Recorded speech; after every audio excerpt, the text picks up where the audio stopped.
On a quiet night at the Admiral's Inn, a stranger arrived carrying a sea chest and a secret that would change everything. The night wind moved softly across the cliffs above the old Admiral Benbow Inn. It was the kind of wind that carried the smell of salt and distant storms, the kind that made the sea sound like it was whispering secrets no one was meant to hear. I was young then, young enough to believe that quiet places stayed quiet forever. My father ran the inn, a lonely house by the road where travelers rarely stopped and sailors almost never stayed. Most evenings were the same. A few tired men, the sound of the fire, the creak of old wood, and the endless breathing of the sea. Until the day he arrived. He came in late afternoon, just as the sky was turning the color of tarnished silver. A heavy man with a weather-beaten face and a long, dark coat that had seen too many storms. He carried a sea chest behind him on a cart, and even before he spoke, I knew he brought with him something heavy that was not just wood and iron. He stood at the door, looking at the inn as if measuring it. "Rum," he said at last. "And a room." His voice was rough, like rope dragged across stone. My father hesitated only a moment before nodding. We needed the money. Travelers were rare. Questions were a luxury we couldn't afford. The man paid in gold coins that glinted strangely in the fading light. Too many coins for a simple room. Too much silence for a simple guest. He chose a table where he could see the door and the road beyond. He sat with his back to the wall and watched everything. Every creak of the floor, every flicker of the candle, every passing shadow outside the window. That night, after he had eaten and drunk more rum than seemed possible, he spoke to me. "You there, boy," he said.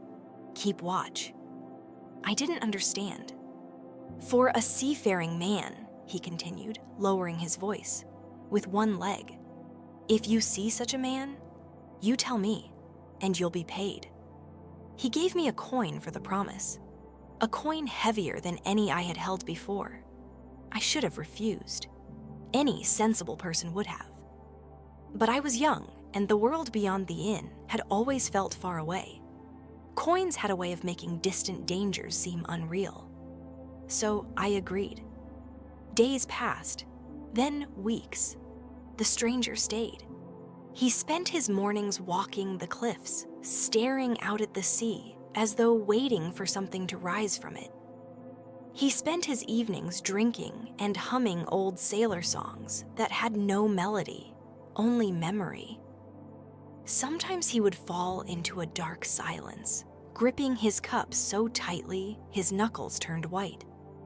And always he watched the door. The other guests grew uneasy. Some left early. Others avoided the common room altogether. There was something about him that filled the air with tension, like the stillness before lightning. One evening, a second man arrived. He was smaller, thinner, with quick eyes and a smile that never reached them. He stepped inside lightly, as if he didn't want the floorboards to know he was there. He looked around once. Then he saw our guest. "Billy," the thin man said softly.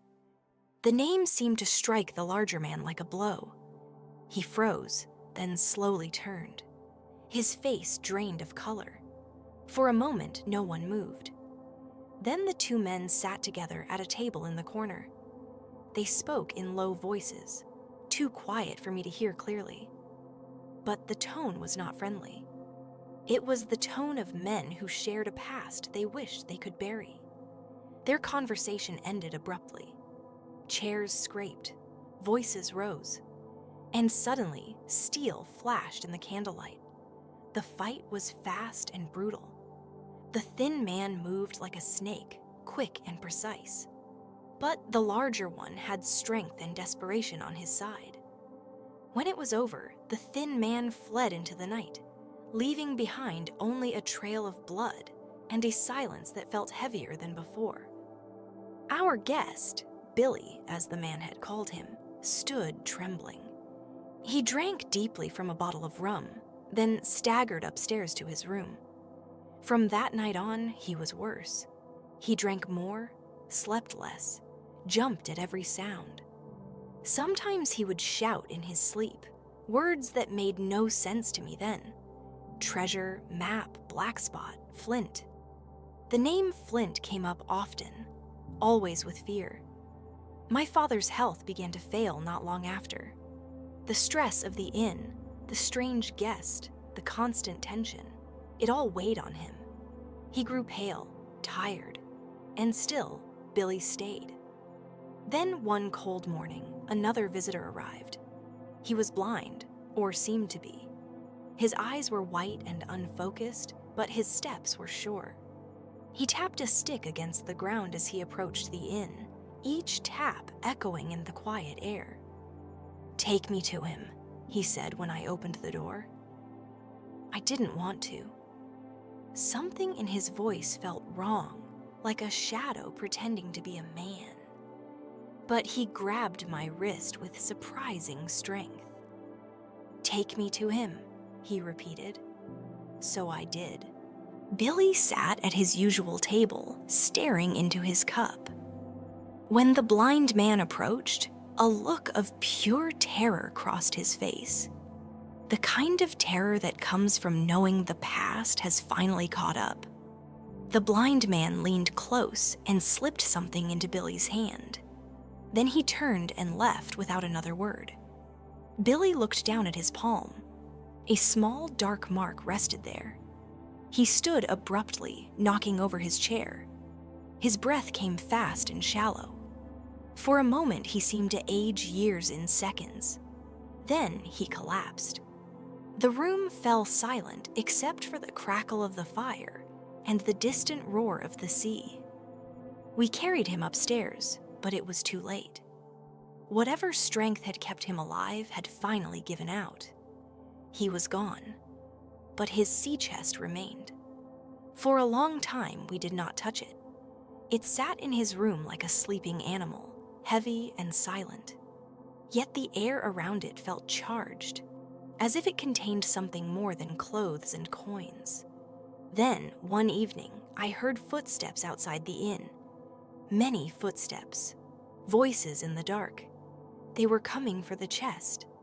Panic rose in me like a tide. My father was too weak to move. There was no one else to help. If they found what they were looking for, I had the feeling they would not leave witnesses behind. So I made a choice.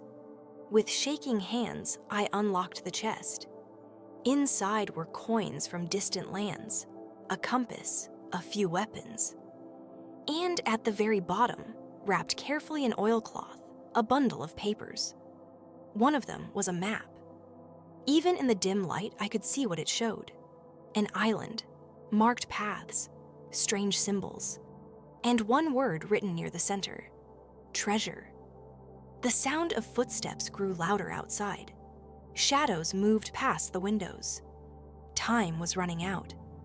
I grabbed the map. Moments later, the door burst open. Men flooded into the inn, searching, shouting, overturning tables and chairs. Their leader, a man with a voice like gravel, demanded the chest. They tore through the room, through the drawers, through everything. But they did not find the map, because I had already hidden it. Eventually, they left, frustrated, angry, promising to return. The inn was wrecked. The night was silent again, but nothing felt the same. I stood by the window, the map hidden beneath my coat, and stared out at the dark sea. Somewhere out there lay the island it showed. Somewhere out there lay the treasure men were willing to kill for. I didn't know it yet, but that map had just changed my life forever. The quiet days at the Admiral Benbow were over. The sea had called. And I was about to answer, The map was real. The treasure was real. But someone else was already looking for it. The morning after the attack felt strangely calm. The sea was quiet again. Too quiet.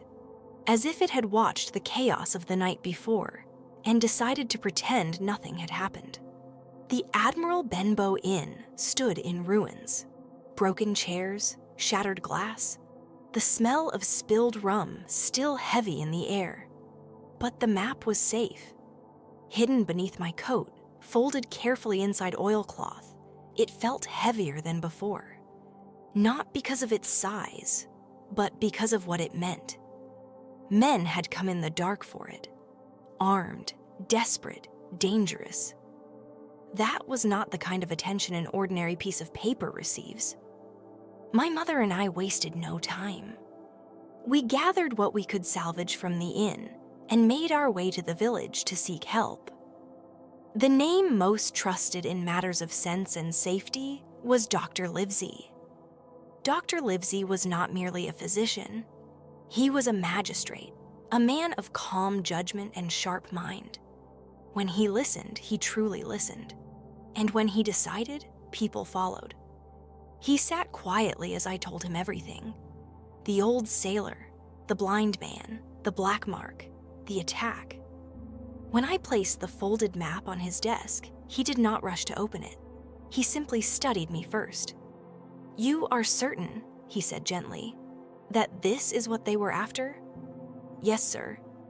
Only then did he unfold it. The parchment was aged but sturdy. Lines drawn with careful precision marked the coastline of an island. Hills, swamps, a stockade. And near the center, 3 large red crosses. Beside one cross were written the words, "Bulk of treasure here." Dr. Livesey's expression did not change, but I saw the flicker in his eyes. "This," he said quietly, "is Captain Flint's island." The name sent a strange chill through the room. Flint. Even I had heard of him. A pirate captain whose cruelty had become legend. Ships burned, crews vanished, fortunes stolen. If this was truly his map, then the treasure it marked would be vast beyond imagining. Dr. Livesey leaned back in his chair, thoughtful. "We must show this to Squire Trelawney." Squire Trelawney was a wealthy landowner, known for his enthusiasm and generous spirit. If Dr. Livesey was caution, Trelawney was excitement. When we arrived at his estate, the squire listened wide-eyed as the story unfolded. "A treasure hunt," he declared, nearly leaping from his seat. "By thunder, we shall find it." Dr. Livesey raised a hand. "Quietly," he warned. "If even half the men who attacked the inn are still alive, they will be searching for this map." The squire nodded solemnly. Yes, of course. Discretion." But there was a spark in his expression that worried me. Plans moved quickly after that. A ship would be needed, a trustworthy crew, supplies, weapons. The squire insisted on traveling to Bristol to purchase a vessel. Dr. Livesey agreed, on one condition: silence. Not a word of treasure, not a whisper of Flint. But excitement is a difficult thing to contain. Weeks later, a letter arrived from Bristol. The squire had secured a fine ship, the Hispaniola. Strong, fast, perfect for a long voyage. He had also begun recruiting a crew. And that was when a new name entered our story. Long John Silver. According to the squire's letter, Silver was a respectable former sailor who now kept an inn near the docks. He had lost a leg in service to the crown and walked with a crutch, but came highly recommended. He was, the squire wrote, a man of excellent character. When Dr. Livesey read that part aloud, he paused slightly. "A seafaring man with one leg," he murmured. My heart skipped. The old sailor at the Admiral Benbow had feared a one-legged man above all others. But coincidence is a common thing in the world, and fear, if left unchecked, can grow too large. Still, the thought lingered. When at last I traveled to Bristol to join the voyage, the harbor overwhelmed me. Ships of every size crowded the docks, sails snapping, ropes creaking, voices shouting across the wind. And there she was, the Hispaniola. She gleamed in the sunlight, sturdy and proud, a ship built for distance. As I stepped onto the dock, a voice called out behind me, "You must be Jim." I turned. Before me stood a tall, broad man supported by a crutch. His face was open and cheerful, framed by a large, honest smile. "Long John Silver," he said warmly, extending his hand. His grip was firm, friendly. There was nothing in his expression that matched the shadow I had imagined. If this was the man the old pirate had feared, he hid it well. Silver introduced me to the crew as if I were his own son. He laughed easily, spoke kindly, knew every rope and beam of the ship as though he had built her himself. If he noticed my cautious glances toward his missing leg, he did not show it. And yet, something in me refused to rest completely. The crew gathered over the next few days. Strong men, rough men, sailors with tattoos and old scars. Some seemed trustworthy, others less so. Dr. Livesey watched quietly. The squire boasted proudly. Supplies were loaded, barrels of water, crates of food, muskets carefully stored below deck. And through it all, Silver moved easily among the men, laughing, advising, steady on his crutch. The night before departure, I walked the deck alone. The harbor lights shimmered on dark water. The future stretched ahead, vast and uncertain. I reached into my coat and touched the folded map hidden there. It felt like holding a promise, or a curse. Behind me, I heard the soft tap of wood against wood. Silver's crutch. "Can't sleep?" he asked kindly. "No, sir." He leaned against the railing, looking out at the sea. "Adventure's a powerful thing," he said softly. "Changes a man." There was something in his voice then. Not cheerful, not joking. Something older. "Best keep your wits about you, lad," he added. "Treasure brings out the worst in people." For a brief moment, our eyes met. And I wondered, did he know? Did he know about the map? About Flint? About the men who had attacked the inn? Or was I imagining shadows where none existed? The wind shifted. The ship creaked gently. Morning would bring departure. Morning would bring the open sea. And somewhere beyond that horizon lay an island marked with red crosses. But as I stood there beside Long John Silver, listening to the harbor breathe, a single thought settled in my mind. We were not the only ones sailing toward that treasure. And before this voyage was over, loyalty itself would be tested. The ropes were ready. The sails were set. The Hispaniola would leave at dawn. And nothing, not gold, not fear, not friendship, would ever be simple again.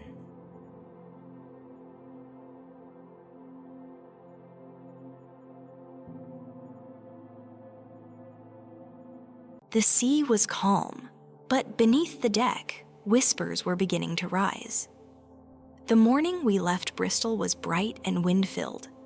Sails snapped open like great white wings. Ropes strained. Men shouted orders across the deck. The harbor slowly drifted behind us until the land itself became a thin gray line against the sky. The Hispaniola moved confidently into open water. I stood near the railing and felt something I had never felt before. Freedom mixed with fear. The world I had known was shrinking behind me. Ahead lay only sea, and somewhere beyond it, treasure. The first days of the voyage passed smoothly. The wind favored us. The crew worked well together. Even Dr. Livesey admitted that the ship handled beautifully. Long John Silver proved himself invaluable. Though he had only one leg, he moved across the deck with astonishing balance, swinging smoothly on his crutch as if the ship were solid ground. The men respected him, laughed with him, listened when he spoke. He told stories in the galley while stirring great pots of stew, tales of distant ports, strange creatures, lost fortunes. His voice was warm and magnetic. When he spoke, even the roughest sailors leaned closer. If this was a dangerous man, he hid it better than anyone I had ever met. Still, something tugged at me. It began one night. The air was thick and warm. The ship creaked gently as it cut through calm water. I had been sent below deck to fetch an apple from a barrel stored near the forward hold. The lantern light was dim down there. Shadows moved with the sway of the ship. I climbed into the barrel, reaching down to the bottom where the last apples rolled softly against the wood. Then I heard voices. I froze. The lid of the barrel rested loosely above me, leaving a thin crack through which sound traveled clearly. At first, I recognized only Silver's voice. Calm, confident. "No rush, mates," he said softly. "Let the gentlemen think they're in charge. Let them sail us straight to the treasure." My breath stopped. Another voice answered, rough and impatient. And then, Silver chuckled, a low, thoughtful sound. "And then, when the gold's aboard, we'll see who truly commands this ship." The words struck like cold water. Mutiny. The crew we trusted, planning to seize the ship. I did not move. I barely breathed. More voices joined in. Men I had seen laughing days before. Men who had shaken my hand. They spoke of timing, of waiting until we reached the island, of striking when Dr. Livesey and the squire were least prepared. Silver's tone never rose. He sounded almost gentle. "No blood unless necessary," he advised. "A dead man can't help carry treasure." A ripple of dark laughter followed. My heart pounded so loudly I feared they would hear it through the wood. After what felt like hours, the men drifted away one by one. Their footsteps faded. Silence returned. Only then did I dare climb from the barrel. My legs trembled as I stepped back into the lantern glow. The voyage had changed in a single moment. The friendly cook was no simple sailor. He was the leader, and half the crew belonged to him. I slipped quietly back above deck, forcing my face into calm. The stars glittered overhead, indifferent to the storm growing below. Dr. Livesey stood near the stern, studying the horizon. "Jim?" he asked softly. "What is it?" I hesitated only a second. Then I told him everything. His expression did not break. Not once. When I finished, he nodded slowly. "Well done," he said quietly. "You may have saved us all." The squire was less composed. His face reddened with fury. "Villains?" he hissed. "On my ship!" Dr. Livesey raised a hand again. "We must act carefully. We are outnumbered." We counted quickly. Of the 26 men aboard, only 7 could be trusted with certainty. 7 against 19. And the leader of the 19 was the most charming man on the ship. We agreed to say nothing, to watch, to wait. The island, according to our calculations, was only days away. Those days stretched endlessly. Every smile from Silver felt layered. Every casual glance between sailors seemed loaded with meaning. Yet outwardly, nothing changed. The crew worked. The wind carried us steadily south. Silver joked with the squire, helped Dr. Livesey examine supplies, praised my bravery when I climbed the rigging. If he suspected I knew, he gave no sign.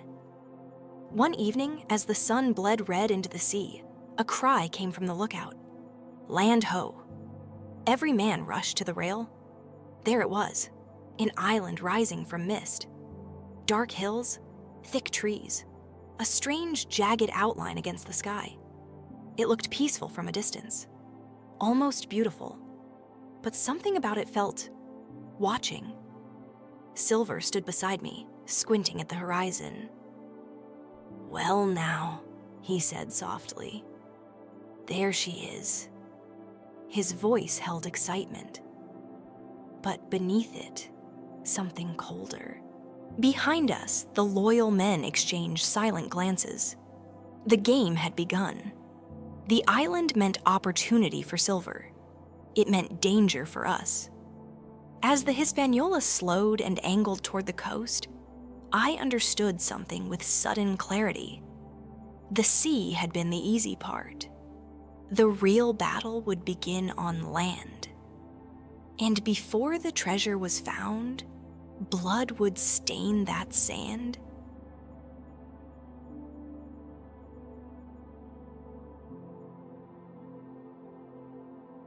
The island was finally within reach, and the first step onto its shore would change everything. Morning came wrapped in pale mist. The Hispaniola lay anchored in a quiet cove, her sails lowered, her ropes creaking gently in the early light. Ahead of us, the island rose from the sea, dark hills, thick trees, and a shoreline that looked peaceful from a distance. Too peaceful. No one spoke much on deck. Even the sailors who had laughed loudly just days before now moved in silence. Boots thudded softly on wood. Ropes tightened. Oars were checked. The air felt heavy, as if the island itself were watching us. Long John Silver stood near the rail, gazing toward the shore. His face carried its usual friendly expression, but his eyes were sharp and restless. When he noticed me looking, he gave a small nod. Pleasant, harmless. Anyone else might have trusted that smile. I did not. Below deck, Dr. Livesey, the squire, and the captain gathered around the table. The map lay open between them. Lines and markings we had studied for weeks now pointed directly toward the land outside. "We must move carefully," Dr. Livesey said. "We know their plan. They do not know that we know." The squire's jaw tightened. "Let them believe they're in control," he muttered. It was decided that a group would go ashore first, ostensibly to explore, to stretch their legs, to prepare for the treasure hunt.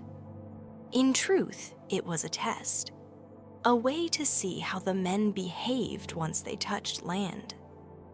Silver clapped his hands loudly when the plan was announced. "Fresh air for the lads," he called. "A bit of shore does a sailor good." Several of his men eagerly volunteered. Too eagerly. Boats were lowered. Oars dipped into the still water. I found myself climbing down into one of the boats before I fully understood why. Perhaps it was curiosity. Perhaps it was fear. Or perhaps I felt that if I stayed close, I might learn more. The distance between ship and shore shrank with every stroke. When the keel scraped softly against sand, one of Silver's men jumped out and laughed. "Solid ground," he shouted. But the laughter sounded thin. I stepped onto the beach. The sand was pale and damp beneath my boots. The air smelled of salt and wet leaves. Trees stood thick and tangled beyond the shore, their branches woven together like a wall. Silver climbed out last, steady on his crutch. "Fine place," he said cheerfully. Could almost call it welcoming. Yet even as he spoke, his eyes moved constantly, counting men, measuring distance, noting the shape of the land. This was no casual stroll for him. The crew spread out slowly. Some walked along the beach. Others moved toward the tree line. A few remained near the boats. I watched carefully. Several men exchanged brief glances with Silver. Tiny nods, quiet signals.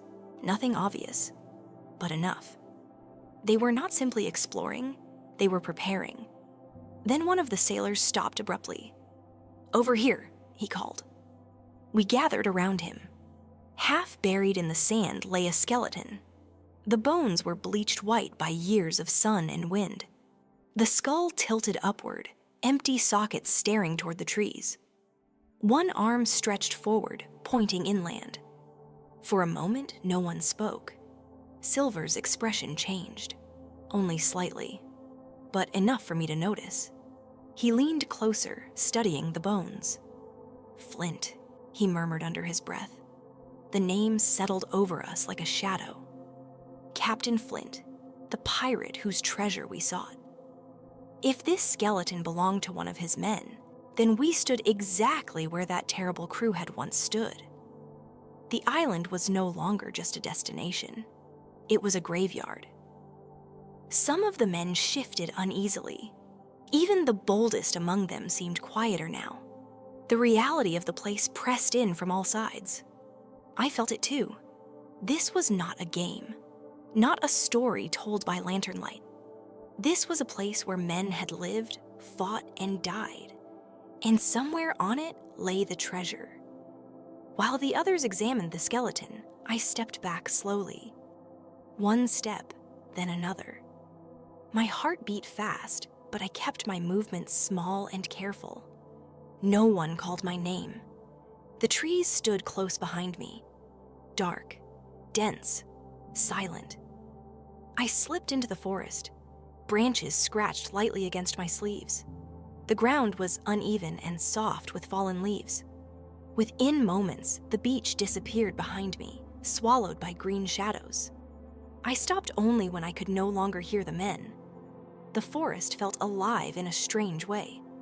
Not loud, not dangerous, at least not yet, but watchful. I took a breath, trying to steady myself. That was when I heard it. A sound, soft, human, footsteps. Not the heavy tread of a sailor. Something lighter, careful. I turned slowly. Between the trees, a figure moved. Thin, ragged, barefoot. A man who did not belong to the ship. He stared at me as if he had not seen another person in years. And in that instant, I realized something that chilled me far more than the skeleton on the beach.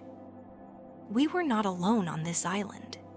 And whoever this man was, he might be the only ally we had.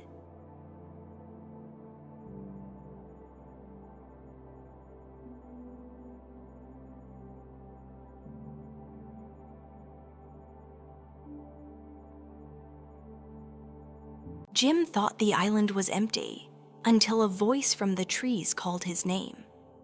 The forest closed around me like a living wall. Branches twisted overhead, blocking the sun. The air felt warmer beneath the canopy, thick with the smell of damp earth and salt carried in from the shore. For a moment, I stood still, listening. Nothing. No voices from the sailors. No sound of the boats. Only the distant call of a bird and the faint whisper of wind through leaves. Then I heard it again. Footsteps, light, careful, not the heavy tread of a ship's crew.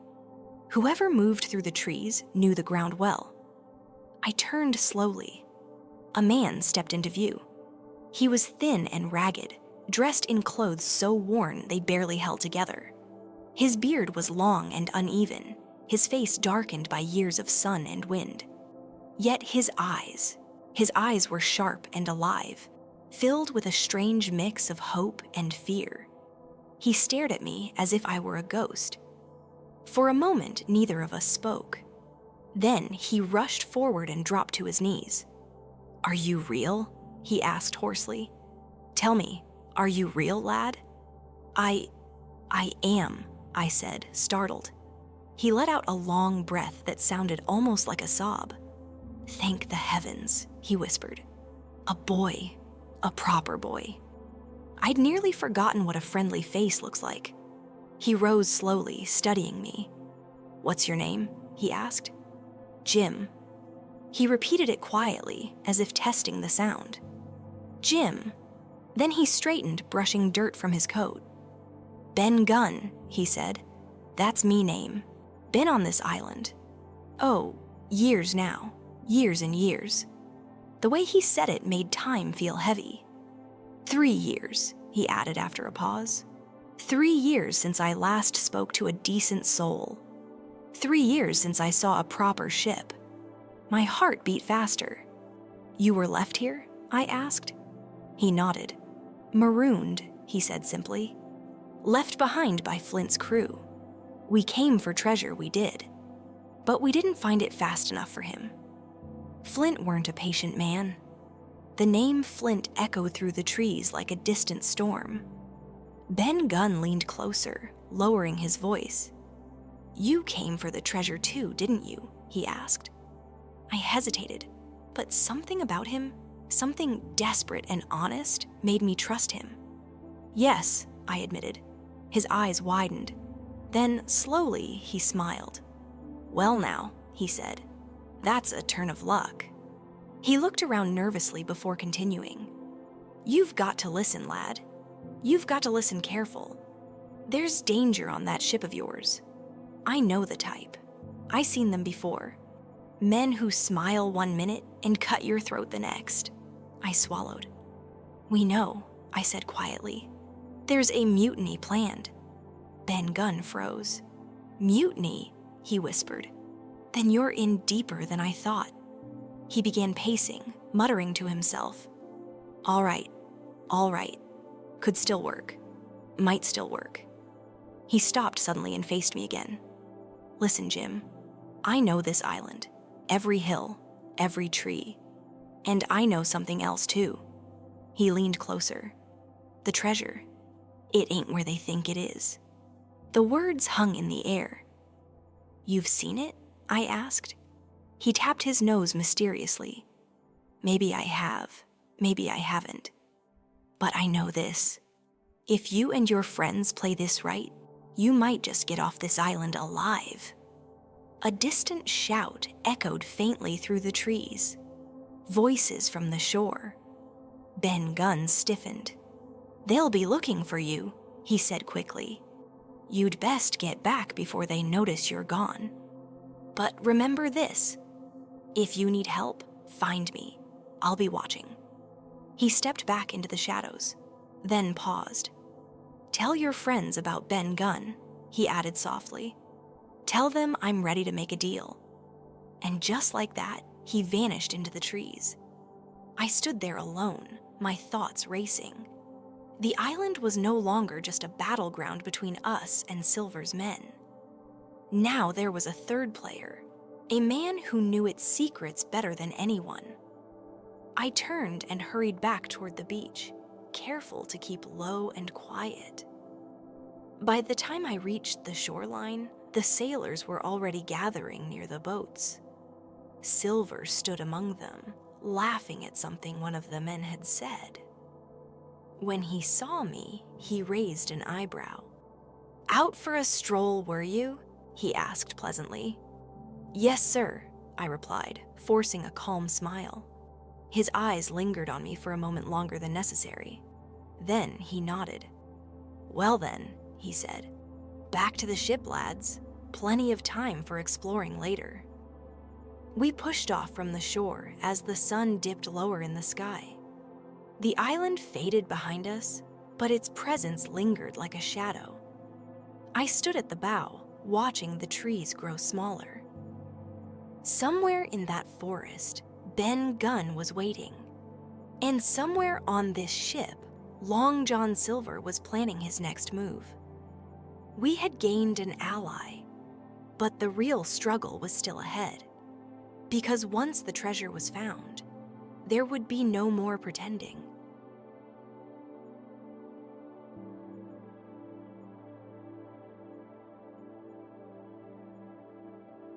The treasure had not yet been found, but the mutiny was already in motion. When we returned to the Hispaniola that evening, the air felt different. Not louder, not violent, just charged. The island lay dark beside us, its trees silhouetted against a fading sky. From the deck, it looked almost harmless again, but I knew better now. Somewhere within that forest, Ben Gunn was watching, and somewhere aboard this ship, Silver was preparing. I went straight to Dr. Livesey. In low voices, behind a closed door, I told him everything about Ben Gunn, about the treasure not being where it was expected, about the strange hope in the castaway's eyes. Dr. Livesey listened carefully. "A marooned sailor who survived 3 years alone?" he murmured. "If he's sane, he may be the key to all of this." "And if he isn't?" I asked. The doctor gave a faint, thoughtful smile. "Then we must be saner than he is?" Above deck, Silver's laughter rang out across the water. It was too easy, too relaxed. That was when the captain made his decision. "We cannot wait," he said firmly. "If we allow them to choose the moment, we lose control." The plan was simple and dangerous. We would allow Silver and his men to go ashore again the next morning. Once they were off the ship, we would secure the Hispaniola and fortify a position inland using the stockade marked on the map. It was risky, but staying aboard with mutineers outnumbering us was worse. At dawn, Silver gathered his chosen men. "Well then, lads," he called cheerfully, "let's stretch our legs again." Several sailors grabbed muskets and supplies. Their movements were quick, purposeful. This was no casual walk. Silver turned to the captain. "We'll scout the terrain," he said pleasantly. "Make sure it's safe." The captain nodded calmly. "Of course." But both men knew the truth. The game was nearly over. Boats lowered once more. Oars dipped. The mutineers pushed toward shore. I watched carefully as Silver stepped into the boat. He paused briefly, looking back at the ship. For a fraction of a second, his expression changed. The smile faded. Calculation replaced it. He knew something was shifting. When the boats reached land, we moved fast. The captain barked orders. Loyal men secured weapons. Barrels of supplies were prepared. Then we rowed hard for shore ourselves, but not toward the same stretch of beach. We aimed for the opposite side of the cove, closer to where the map showed a wooden fort, a stockade built long ago by Flint's crew. The journey across the water felt exposed. Every ripple seemed too loud. Once ashore, we hurried inland. The stockade stood in a clearing, rough but sturdy. Thick logs formed its walls. Inside was a small wooden house, weathered but usable. A well sat nearby. It was defensible, and more importantly, it was away from the mutineers. We carried supplies quickly: food, powder, muskets. Every minute mattered. A gunshot echoed from somewhere deeper in the forest. We froze. Another shot followed. Then silence. The captain's jaw tightened. "They've begun," he said quietly. Smoke drifted faintly above the treetops in the distance. Something had happened between Silver's men, or perhaps between Silver and someone else. We did not yet know, but there was no time to wonder. We reinforced the stockade gates and posted guards along the walls. The island no longer felt vast and mysterious. It felt small, like a battlefield waiting for armies to clash. By late afternoon, movement appeared at the edge of the trees. Silver. He approached slowly, alone, waving a white cloth tied to a stick. A flag of truce. The captain stiffened, but allowed him near the gate. Silver leaned casually against his crutch, smiling as always. "Well now," he said, "seems we've got ourselves a misunderstanding." The captain's voice remained cold. "State your business." Silver's eyes moved across the walls, counting men, noting weapons. "We know you've got the map," he said calmly. "And you know we've got the numbers. No need for bloodshed.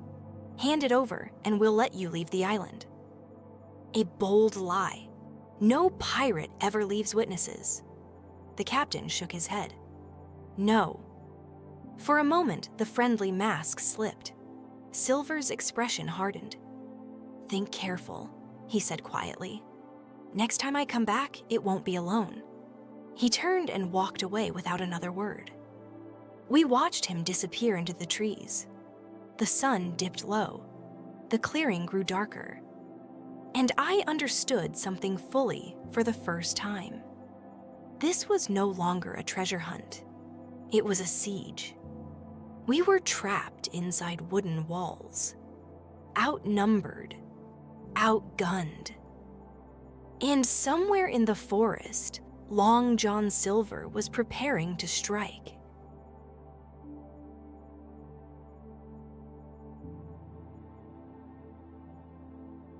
Night fell over the stockade, and in the darkness, the first attack began.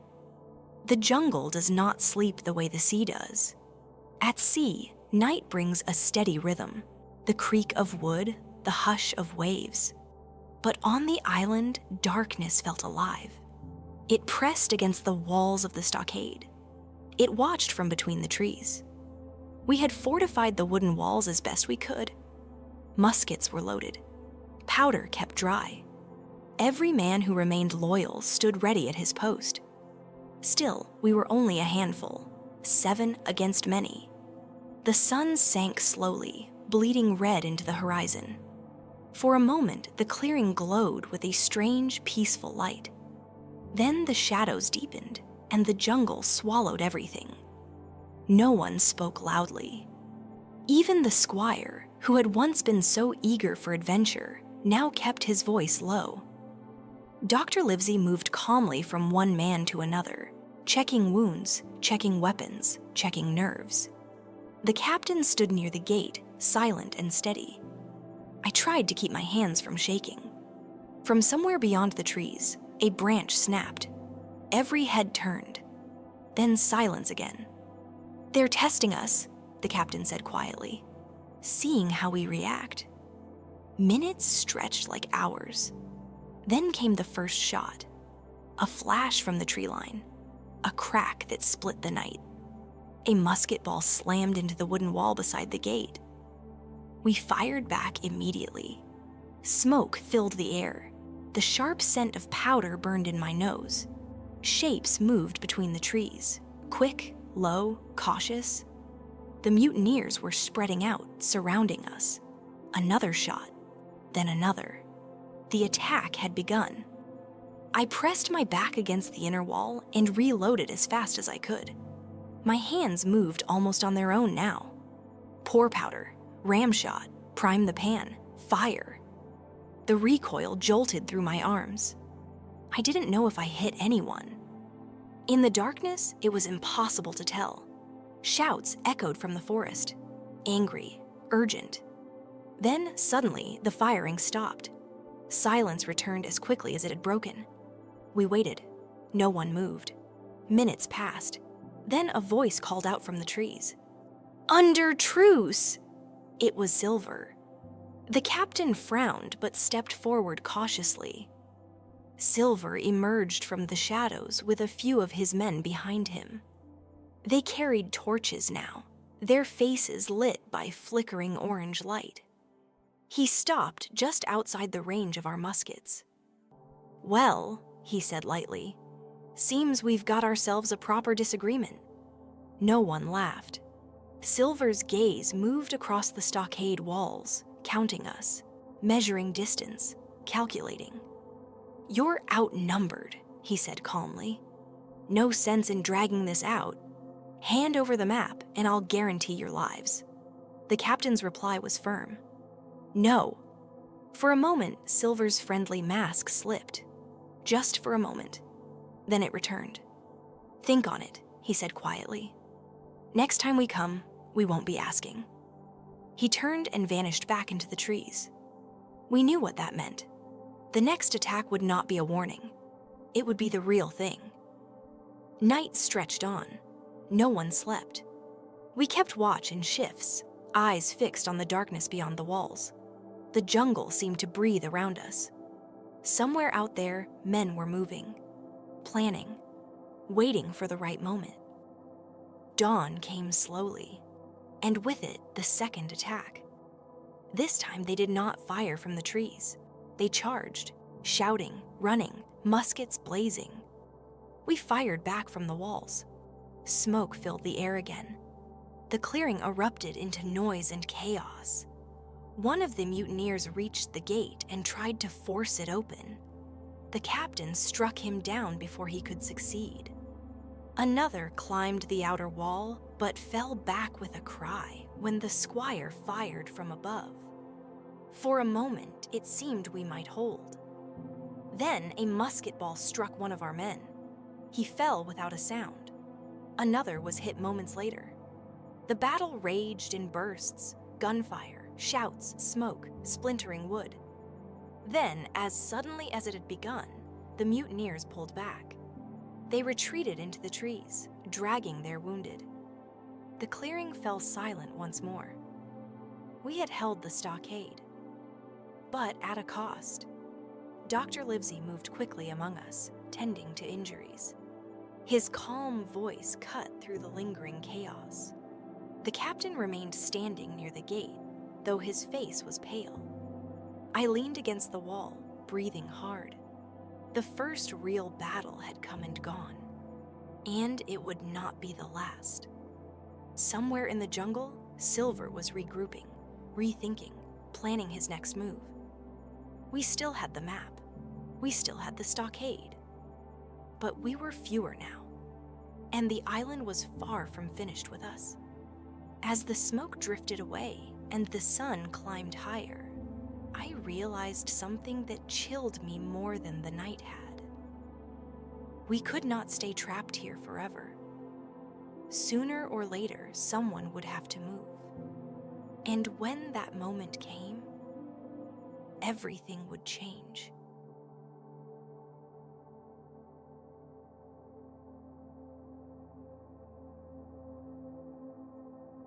They had survived the attack, but survival was only the beginning of a far more dangerous choice. Morning came slowly after the battle. The smoke had thinned, but its scent still clung to the air. The clearing around the stockade looked different now. Trampled grass, scattered footprints, dark marks where musket balls had struck wood and earth. The jungle seemed quieter than before. Not peaceful. Waiting.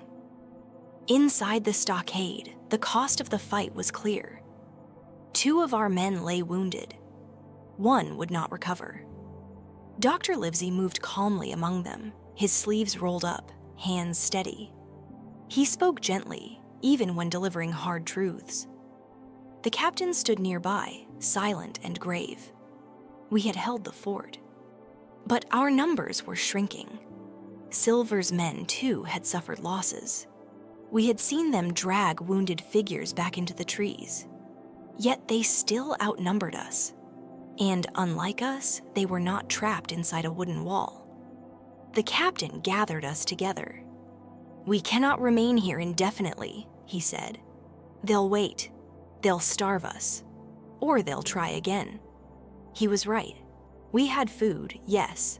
Water from the well. Powder enough for now. But the island was large, and Silver had freedom of movement. If he chose to strike again, he would do so on his terms. Then Dr. Livesey made a decision that surprised us all. "I'm going out," he said calmly. The squire stared at him. "Out? Into the jungle?" "Yes, alone." The captain frowned. "It's dangerous." "It is," the doctor agreed. "But it may also be necessary." He did not explain further. I knew why. Ben Gunn, the castaway might hold knowledge we desperately needed. About the island, about the treasure. Perhaps even about Flint's old fortifications.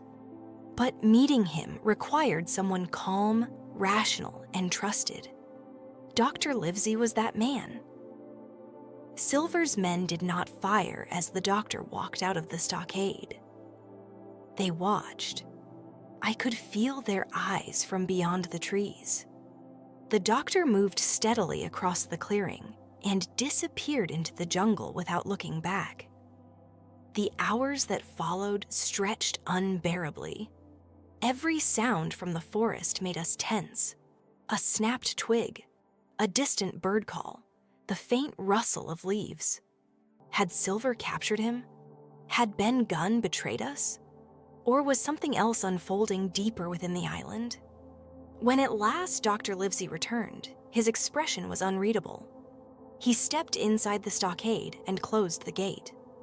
"Well?" the captain asked. The doctor paused. "Our position," he said slowly, "is not as hopeless as it seems." Relief flickered across a few faces. "But we must act carefully," he continued. "Very carefully." He would say no more.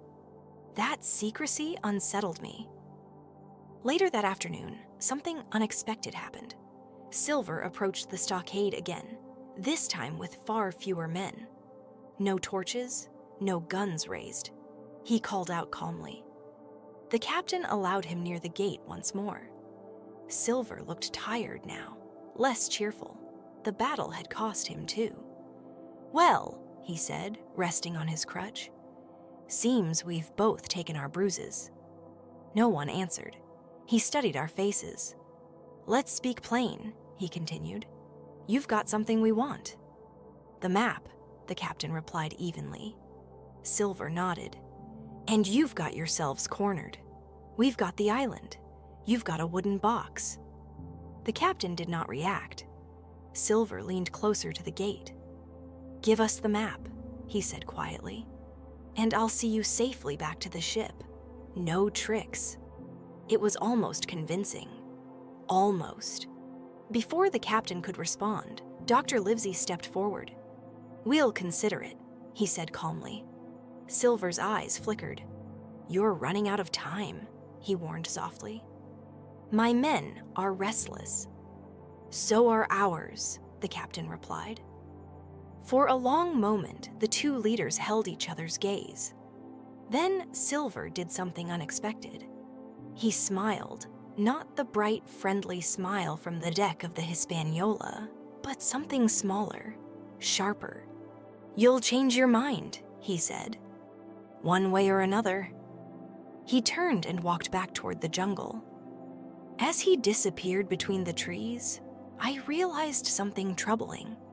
He seemed confident, not desperate, confident.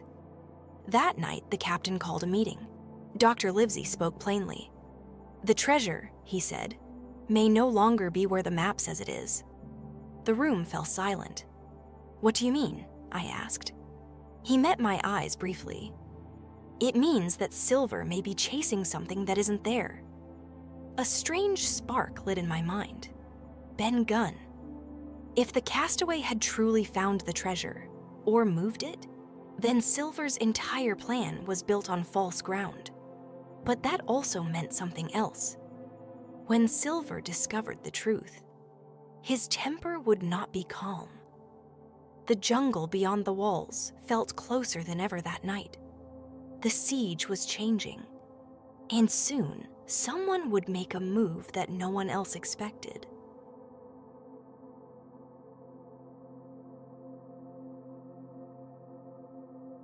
While everyone else watched the walls, Jim made a decision that would change the entire voyage. The night after Silver's visit felt longer than any before it. Inside the stockade, the air was thick with smoke and exhaustion. The wounded slept uneasily. The captain kept watch near the gate. Dr. Livesey sat quietly by the lantern, deep in thought. No one spoke much. The island felt closer than ever, as if the trees themselves had crept toward us while we rested. Every sound beyond the walls seemed magnified. And yet, despite the danger outside, something restless stirred inside me. We were waiting for Silver to strike, waiting for the treasure to be found, waiting for something to change. But waiting can be its own kind of trap. I lay awake long after the others had settled. The map, so carefully guarded, no longer felt like the key to everything. If Ben Gunn truly knew the island better than anyone, if the treasure had already been moved, then the map might lead only to disappointment. Or worse. A plan began to form in my mind, a reckless one. Just before dawn, while the others were still resting, I slipped quietly from the stockade. I took a small pistol, a bit of food, and nothing more. I did not wake the captain. I did not tell Dr. Livesey. I knew they would try to stop me. The jungle greeted me with cool, damp air. The path toward the shore was faint but familiar now. I moved quickly, keeping low, listening for any sign of Silver's men. The beach appeared ahead, pale in the early light. And there, tied loosely among the reeds, was one of the small boats. The coracle. It had been left half hidden after our last landing. A fragile thing, more basket than boat, but enough to carry one person if handled carefully. I had seen Ben Gunn use such a craft. Light, quiet, easy to move without notice. An idea struck me with sudden clarity. If I could reach the Hispaniola unnoticed, if I could cut her free from anchor or change her position, I might weaken Silver's advantage. Without the ship, his men would be stranded. It was a dangerous thought, but danger had become familiar. I pushed the coracle into the water and climbed inside. It rocked gently, barely making a sound. With careful strokes, I guided it away from shore. The sea was calm. The sky slowly brightened. Behind me, the island faded into mist. Ahead, the Hispaniola floated quietly at anchor. No guards visible on deck. No movement. Silver and most of his men were still inland. The distance felt enormous in such a small craft. Every ripple threatened to turn me sideways. Every shift of weight had to be controlled. At last, I reached the shadow of the ship. The hull rose above me like a dark wall. I moved silently along its side until I reached the anchor rope. It creaked softly with the swell. My hands trembled as I drew my knife. If I cut the rope at the right moment, when the tide shifted, the ship would drift. Not far, but far enough to break Silver's control. I hesitated only a second. Then I cut. The rope parted slowly, fibers snapping one by one. The Hispaniola shifted almost immediately, drifting with the current. I paddled back quickly, keeping low, letting the ship move without me. The plan worked. But I had not planned what came next. A voice drifted from above. "Who goes there?" I froze. A face appeared over the rail, one of Silver's men who had remained aboard. He stared down in confusion as the ship slowly turned away from its anchor point. Then he shouted. Within moments, another man rushed onto the deck. They argued, pointed, tried to understand what was happening. The ship began to drift more quickly now, pulled by tide and wind. Their shouts turned to panic. I paddled harder, keeping just out of sight. Soon the Hispaniola was moving steadily away from the island, out into open water. The mutineers aboard tried to adjust the sails, but they were too few, too confused. The ship slipped farther and farther from shore. I had done it, or so I thought. A sudden swell lifted my tiny craft and spun it sideways. The coracle rocked violently. Water splashed over the edge. I clung to its rim, trying to steady myself. The current was stronger than I had expected. Within minutes, the island grew distant. Too distant. I had freed the ship, but now I was drifting with it. Alone. The Hispaniola moved slowly ahead of me, carried by tide and wind. I could see figures rushing across her deck, hear distant shouts carried by the breeze. The sky brightened fully now. There was no hiding, no turning back. I gripped the paddle and tried to steer toward shore, but the current pulled me the opposite way. The tiny coracle spun and swayed like a leaf on water. For the first time since leaving the stockade, fear struck me hard. I had acted alone, without permission, without a plan for what came after. The island shrank behind me. The ship drifted ahead, and I was caught between them. As the sun rose over the sea, I realized something with chilling clarity. I had just separated myself from every ally I had, and somewhere on that drifting ship, Silver's men were still aboard.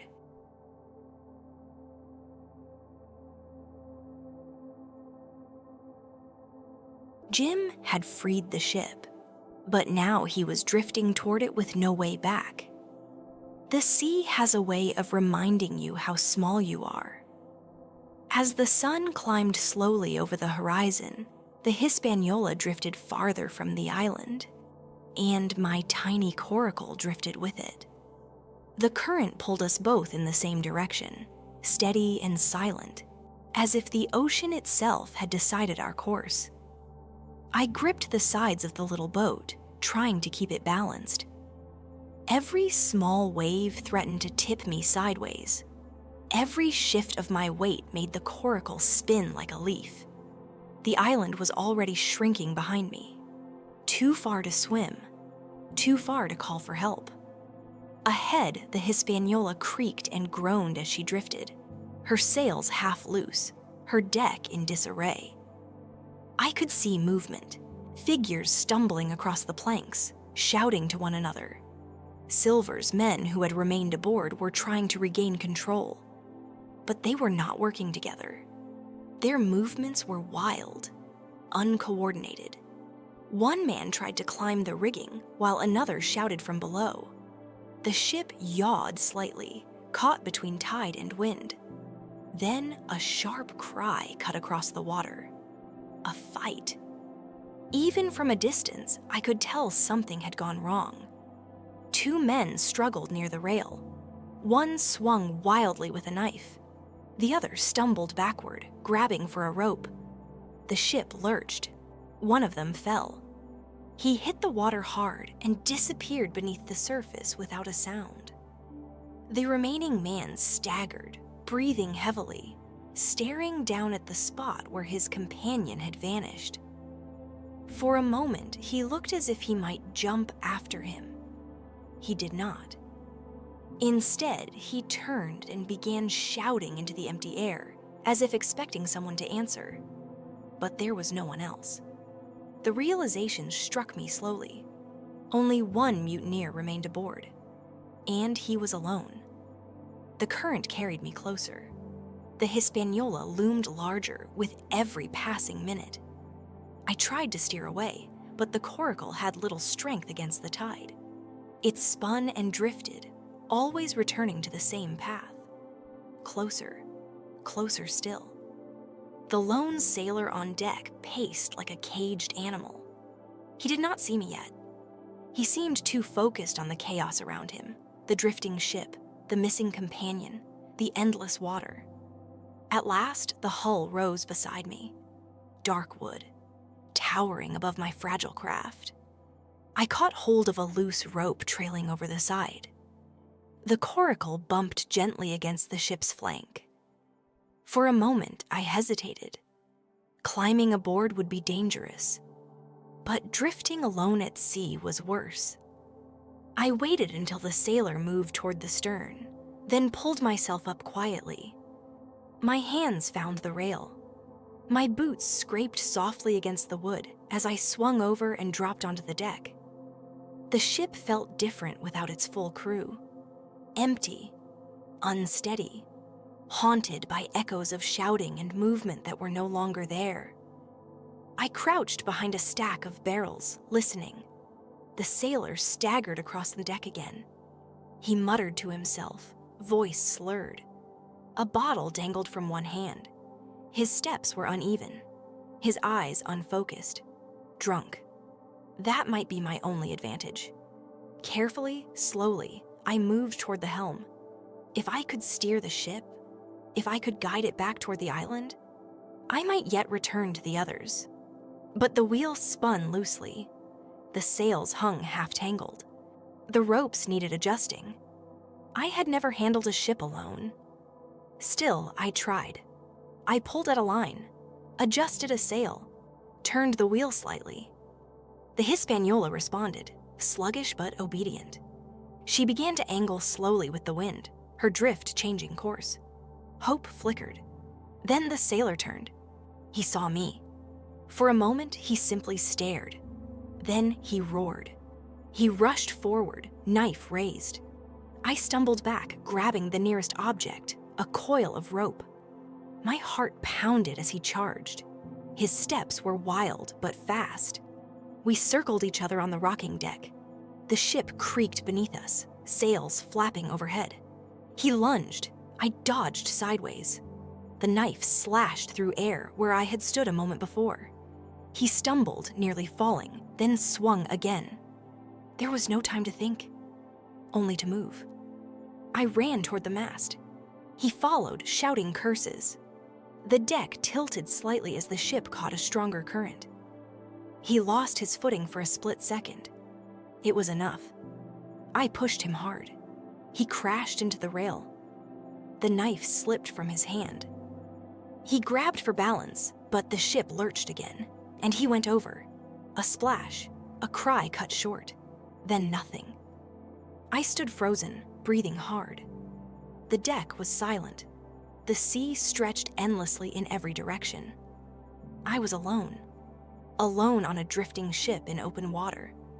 But the Hispaniola was mine now. I moved slowly to the wheel. The sails still needed trimming. The course needed setting. The island was somewhere behind me, hidden by distance and haze. If I could turn the ship, if I could bring her back, there was still hope. Yet, as I stood there gripping the wheel, I realized something else. Silver did not know the ship was gone. Not yet. When he discovered the truth, the island would become far more dangerous for everyone left behind, and I was the only one who could return to warn them. The wind shifted. The sails filled slightly. The Hispaniola began to turn. The journey back had begun. But the sea had already shown me one thing clearly. Nothing on this island or this ship would be simple again.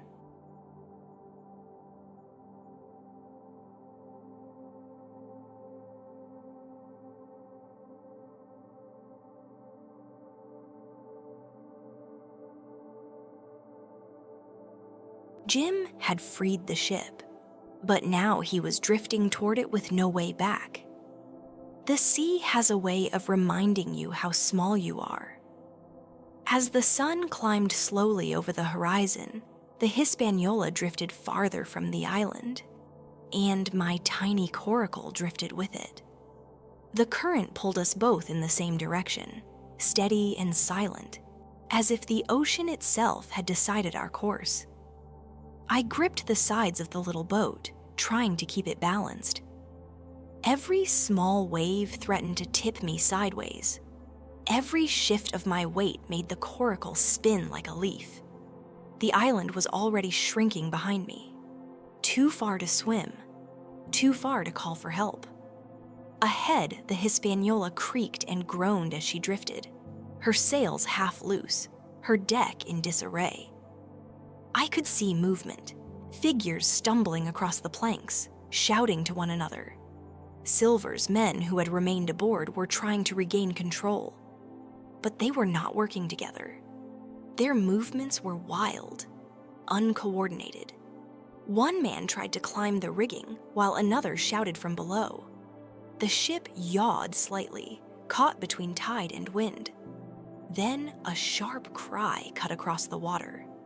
A fight. Even from a distance, I could tell something had gone wrong. Two men struggled near the rail. One swung wildly with a knife. The other stumbled backward, grabbing for a rope. The ship lurched. One of them fell. He hit the water hard and disappeared beneath the surface without a sound. The remaining man staggered, breathing heavily, staring down at the spot where his companion had vanished. For a moment, he looked as if he might jump after him. He did not. Instead, he turned and began shouting into the empty air, as if expecting someone to answer. But there was no one else. The realization struck me slowly. Only one mutineer remained aboard, and he was alone. The current carried me closer. The Hispaniola loomed larger with every passing minute. I tried to steer away, but the coracle had little strength against the tide. It spun and drifted, always returning to the same path. Closer, closer still. The lone sailor on deck paced like a caged animal. He did not see me yet. He seemed too focused on the chaos around him, the drifting ship, the missing companion, the endless water. At last, the hull rose beside me. Dark wood, towering above my fragile craft. I caught hold of a loose rope trailing over the side. The coracle bumped gently against the ship's flank. For a moment, I hesitated. Climbing aboard would be dangerous, but drifting alone at sea was worse. I waited until the sailor moved toward the stern, then pulled myself up quietly. My hands found the rail. My boots scraped softly against the wood as I swung over and dropped onto the deck. The ship felt different without its full crew. Empty, unsteady, haunted by echoes of shouting and movement that were no longer there. I crouched behind a stack of barrels, listening. The sailor staggered across the deck again. He muttered to himself, voice slurred. A bottle dangled from one hand. His steps were uneven, his eyes unfocused, drunk. That might be my only advantage. Carefully, slowly, I moved toward the helm. If I could steer the ship, if I could guide it back toward the island, I might yet return to the others. But the wheel spun loosely. The sails hung half-tangled. The ropes needed adjusting. I had never handled a ship alone. Still, I tried. I pulled at a line, adjusted a sail, turned the wheel slightly.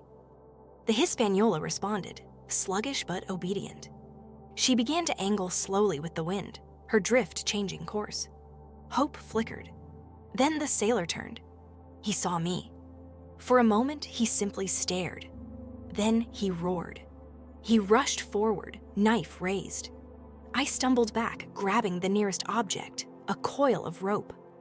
My heart pounded as he charged. His steps were wild but fast. We circled each other on the rocking deck. The ship creaked beneath us, sails flapping overhead. He lunged. I dodged sideways. The knife slashed through air where I had stood a moment before. He stumbled, nearly falling, then swung again. There was no time to think, only to move. I ran toward the mast. He followed, shouting curses. The deck tilted slightly as the ship caught a stronger current. He lost his footing for a split second. It was enough. I pushed him hard. He crashed into the rail. The knife slipped from his hand. He grabbed for balance, but the ship lurched again, and he went over. A splash, a cry cut short, then nothing. I stood frozen, breathing hard.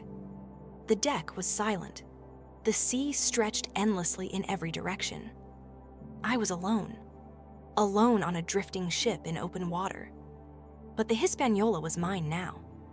I moved slowly to the wheel. The sails still needed trimming. The course needed setting. The island was somewhere behind me, hidden by distance and haze. If I could turn the ship, if I could bring her back. There was still hope. Yet, as I stood there gripping the wheel, I realized something else. Silver did not know the ship was gone. Not yet. When he discovered the truth, the island would become far more dangerous for everyone left behind, and I was the only one who could return to warn them. The wind shifted. The sails filled slightly. The Hispaniola began to turn. The journey back had begun. But the sea had already shown me one thing clearly. Nothing on this island or this ship would be simple again.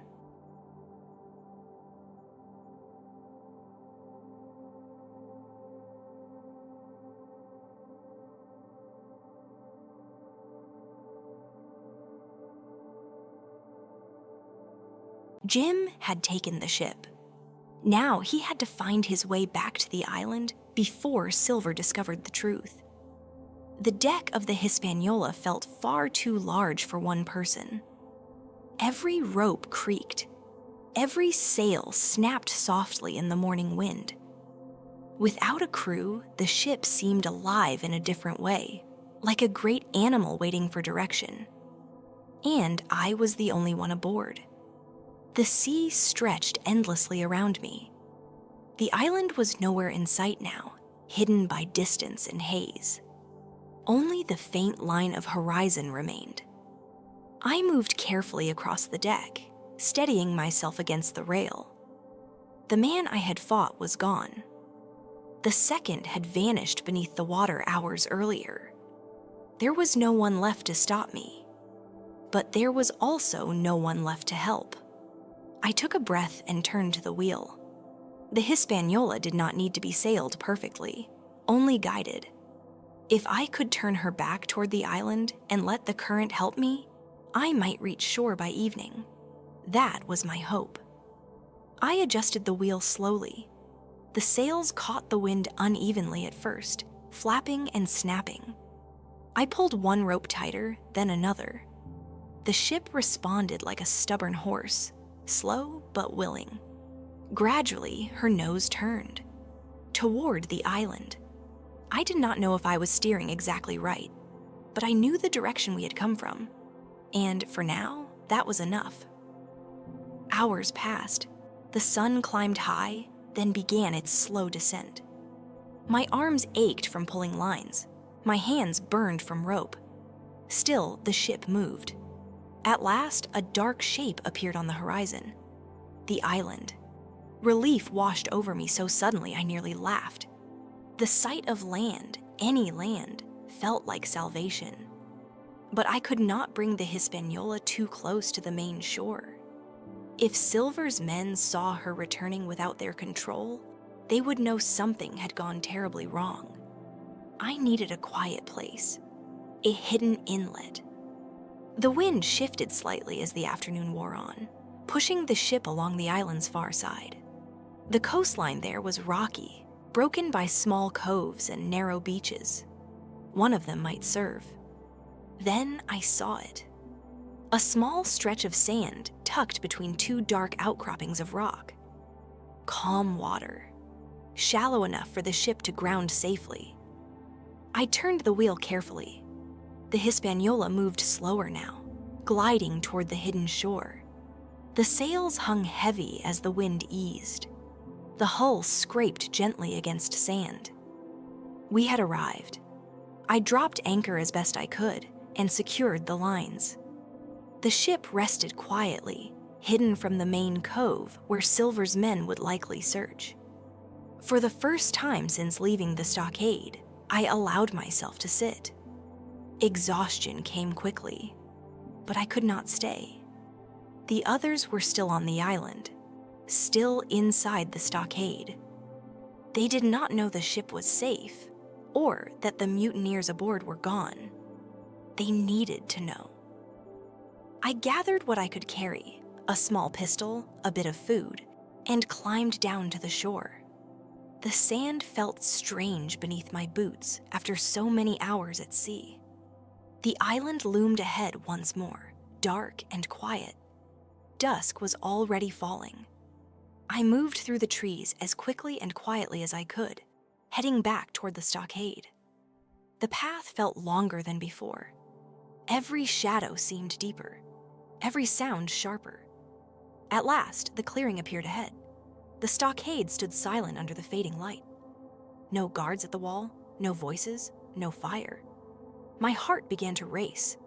I stepped closer. The gate stood slightly open. Too open. I slipped inside. The place was empty. No captain, no doctor, no squire, no one.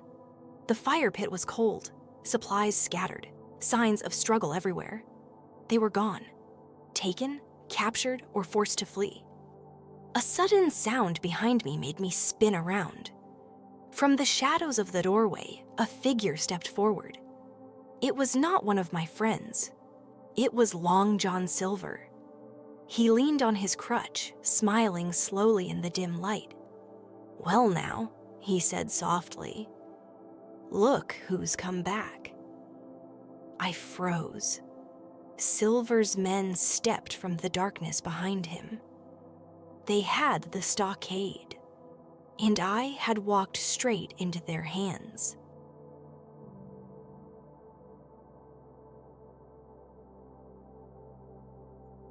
Jim had walked straight into the pirates' camp, and now his only weapon was his courage. For a long moment, no one moved. The stockade that had once felt like safety now felt like a trap. Shadows flickered along the walls as the last light of day faded. The air smelled of smoke and damp wood. Long John Silver stood in the doorway, leaning on his crutch, smiling in that calm, almost friendly way of his. But there was nothing friendly in his eyes. "Well now," he said softly, "this is a surprise." Behind him, several pirates stepped forward, muskets in hand. Their faces were tired, rough, suspicious. They looked at me as if deciding whether I was useful or disposable. I forced myself to stand straight. There was no running, no fighting, only talking. Silver studied me carefully. "You've got courage, lad," he said. "Walking in here alone." I said nothing. He took a slow step closer. "Where's the ship?" he asked quietly. I hesitated. His smile thinned. "That's what I thought," he murmured. "You know something." The other pirates shifted uneasily. One of them spat into the dirt. "We should tie him up," he growled. "Or worse." Silver raised a hand. "Easy," he said calmly. "No rush." He looked at me again, more thoughtfully this time. "You're a clever one," he said. "Too clever to wander into our camp by mistake." I met his gaze. "If you harm me," I said, keeping my voice steady, "you'll never find the ship again." That caught his attention. For a brief second, the mask slipped. Then it returned. "Well now," he said slowly, "that changes things." The pirates began muttering among themselves. I could hear the tension in their voices. They had lost the ship. They knew it, and they knew I might be the only one who could lead them back to it. Silver turned slightly, addressing his men. "Listen here," he said. "This lad's worth more alive than dead. He knows where the ship is, and maybe more besides." One of the pirates stepped forward angrily. "You trust him?" he snapped. Silver's eyes hardened. "I trust usefulness," he replied. The man fell silent. Silver motioned toward a rough wooden bench inside the stockade. "Sit," he told me. I did. The pirates gathered nearby, watching closely. Silver leaned against the wall and spoke in a lower voice. "You've got nerve," he said. "I'll give you that. But nerve won't keep you alive out here. What will keep you alive is making yourself valuable." I swallowed. "I can help you," I said carefully, "but only if you keep me safe." A faint smile returned to his face. "That's the spirit," he said. He glanced at his men again. "From now on, the boy's under my protection," he declared. "Anyone touches him answers to me." Grumbling followed, but no one argued openly. Silver had authority, even among pirates. Night settled over the island. A small fire was lit. The pirates spoke in low voices, keeping their distance but never taking their eyes off me. I sat quietly, thinking. Somewhere in the jungle, the captain and the others were alive. They had to be. Perhaps they had escaped. Perhaps they were hiding. If I could stay alive long enough, if I could keep Silver uncertain, there might still be a way to turn this around. Later, when most of the pirates had settled into uneasy rest, Silver approached again. He lowered himself onto a crate nearby. "You've got spirit," he said quietly. "Reminds me of myself years ago." I didn't answer. He studied the ground for a moment. "Truth is," he continued, "things aren't going as smooth as I'd hoped. Men are restless. They want gold. They want answers." He looked up at me. "And you," he said, "might be the key to both." The fire crackled softly between us. I realized then that Silver needed me. Not as a friend, not even as an ally, but as a bargaining piece. If I played this carefully, I might survive long enough to help the others. But if I made one wrong move, the pirates would turn on me, and Silver might not be able to stop them. Outside the stockade, the jungle rustled in the night wind. The island felt smaller now, tighter, like a chessboard with fewer pieces left. I leaned back against the rough wood and closed my eyes briefly. Tomorrow would bring a new negotiation, a new risk, because sooner or later, Silver would demand to know where the ship was hidden. And when that moment came, I would have to decide whether to tell him the truth or gamble everything on a lie.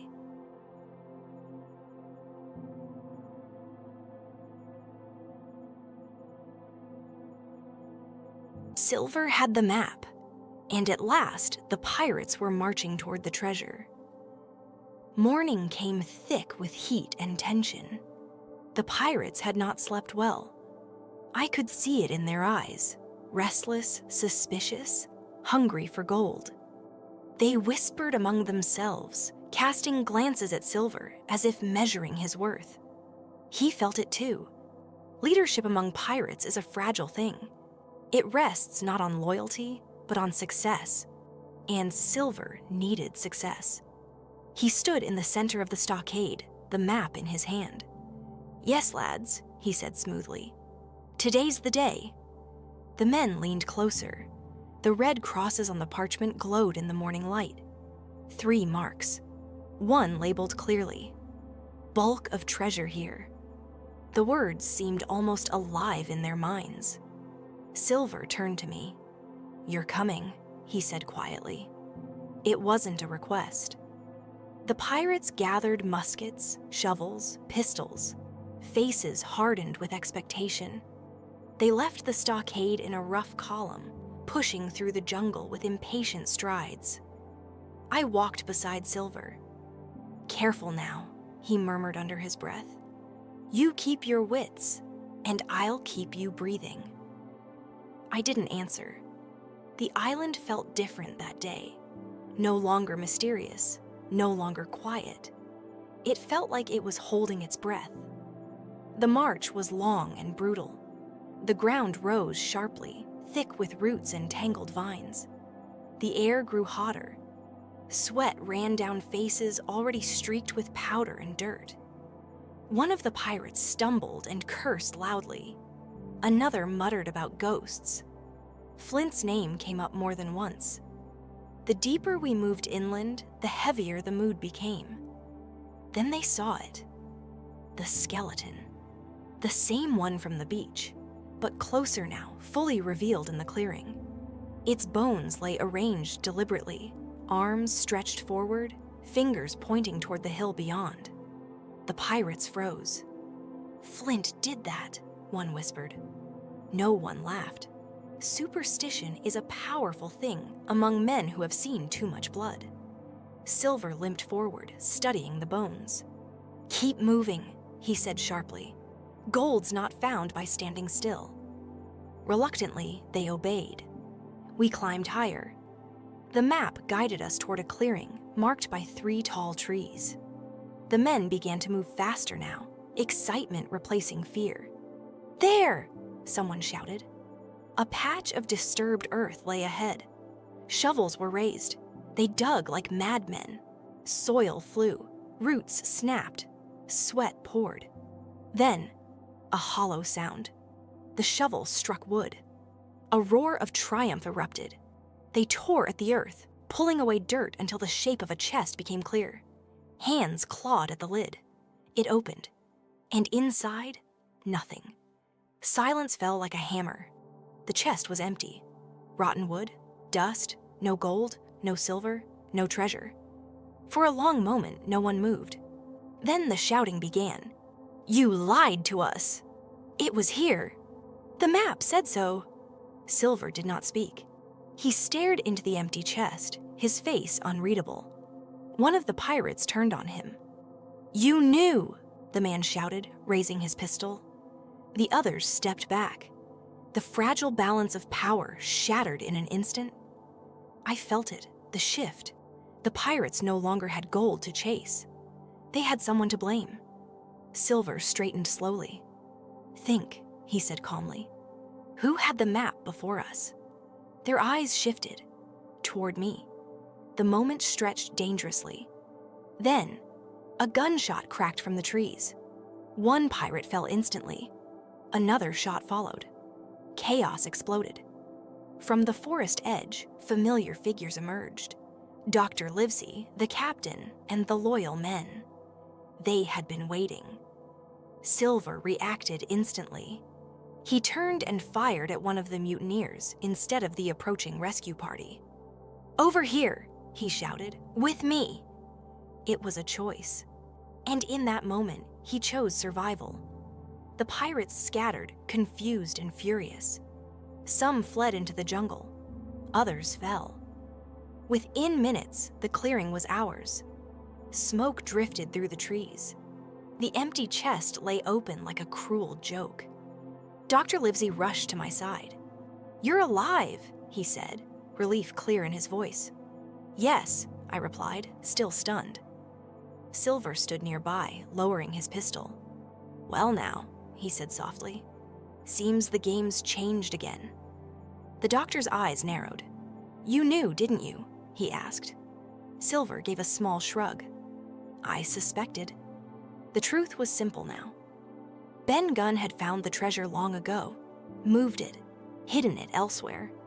The map had led everyone to an empty grave. And Silver, clever, calculating Silver, had switched sides at the last possible moment. Not out of loyalty, out of necessity. The pirates who survived melted into the forest, leaderless and defeated. The clearing fell quiet. The gold was not here, but the island's hold on us was loosening. Silver leaned slightly on his crutch and glanced at me. "You did well, lad," he said quietly. "Better than most grown men." I didn't know whether to thank him or fear him, because one thing was certain: Long John Silver had survived again. And men like him rarely fade quietly. Jim had taken the ship. Now he had to find his way back to the island before Silver discovered the truth. The deck of the Hispaniola felt far too large for one person. Every rope creaked. Every sail snapped softly in the morning wind. Without a crew, the ship seemed alive in a different way, like a great animal waiting for direction. And I was the only one aboard. The sea stretched endlessly around me. The island was nowhere in sight now, hidden by distance and haze. Only the faint line of horizon remained. I moved carefully across the deck, steadying myself against the rail. The man I had fought was gone. The second had vanished beneath the water hours earlier. There was no one left to stop me, but there was also no one left to help. I took a breath and turned to the wheel. The Hispaniola did not need to be sailed perfectly, only guided. If I could turn her back toward the island and let the current help me, I might reach shore by evening. That was my hope. I adjusted the wheel slowly. The sails caught the wind unevenly at first, flapping and snapping. I pulled one rope tighter, then another. The ship responded like a stubborn horse, slow but willing. Gradually, her nose turned toward the island. I did not know if I was steering exactly right, but I knew the direction we had come from, and for now, that was enough. Hours passed. The sun climbed high, then began its slow descent. My arms ached from pulling lines. My hands burned from rope. Still, the ship moved. At last, a dark shape appeared on the horizon. The island. Relief washed over me so suddenly I nearly laughed. The sight of land, any land, felt like salvation. But I could not bring the Hispaniola too close to the main shore. If Silver's men saw her returning without their control, they would know something had gone terribly wrong. I needed a quiet place, a hidden inlet. The wind shifted slightly as the afternoon wore on, pushing the ship along the island's far side. The coastline there was rocky, broken by small coves and narrow beaches. One of them might serve. Then I saw it. A small stretch of sand tucked between two dark outcroppings of rock. Calm water, shallow enough for the ship to ground safely. I turned the wheel carefully. The Hispaniola moved slower now, gliding toward the hidden shore. The sails hung heavy as the wind eased. The hull scraped gently against sand. We had arrived. I dropped anchor as best I could and secured the lines. The ship rested quietly, hidden from the main cove where Silver's men would likely search. For the first time since leaving the stockade, I allowed myself to sit. Exhaustion came quickly, but I could not stay. The others were still on the island, still inside the stockade. They did not know the ship was safe, or that the mutineers aboard were gone. They needed to know. I gathered what I could carry, a small pistol, a bit of food, and climbed down to the shore. The sand felt strange beneath my boots after so many hours at sea. The island loomed ahead once more, dark and quiet. Dusk was already falling. I moved through the trees as quickly and quietly as I could, heading back toward the stockade. The path felt longer than before. Every shadow seemed deeper, every sound sharper. At last, the clearing appeared ahead. The stockade stood silent under the fading light. No guards at the wall, no voices, no fire. My heart began to race. I stepped closer. The gate stood slightly open. Too open.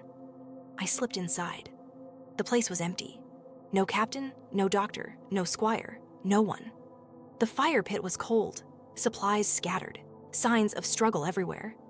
They were gone. Taken, captured, or forced to flee. A sudden sound behind me made me spin around. From the shadows of the doorway, a figure stepped forward. It was not one of my friends. It was Long John Silver. He leaned on his crutch, smiling slowly in the dim light. "Well now," he said softly. "Look who's come back." I froze. Silver's men stepped from the darkness behind him. They had the stockade, and I had walked straight into their hands.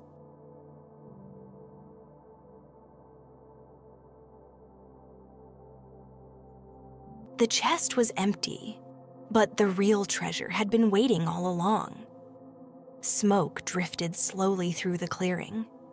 The empty chest lay open in the dirt, its splintered wood a cruel reminder of every risk taken to reach it.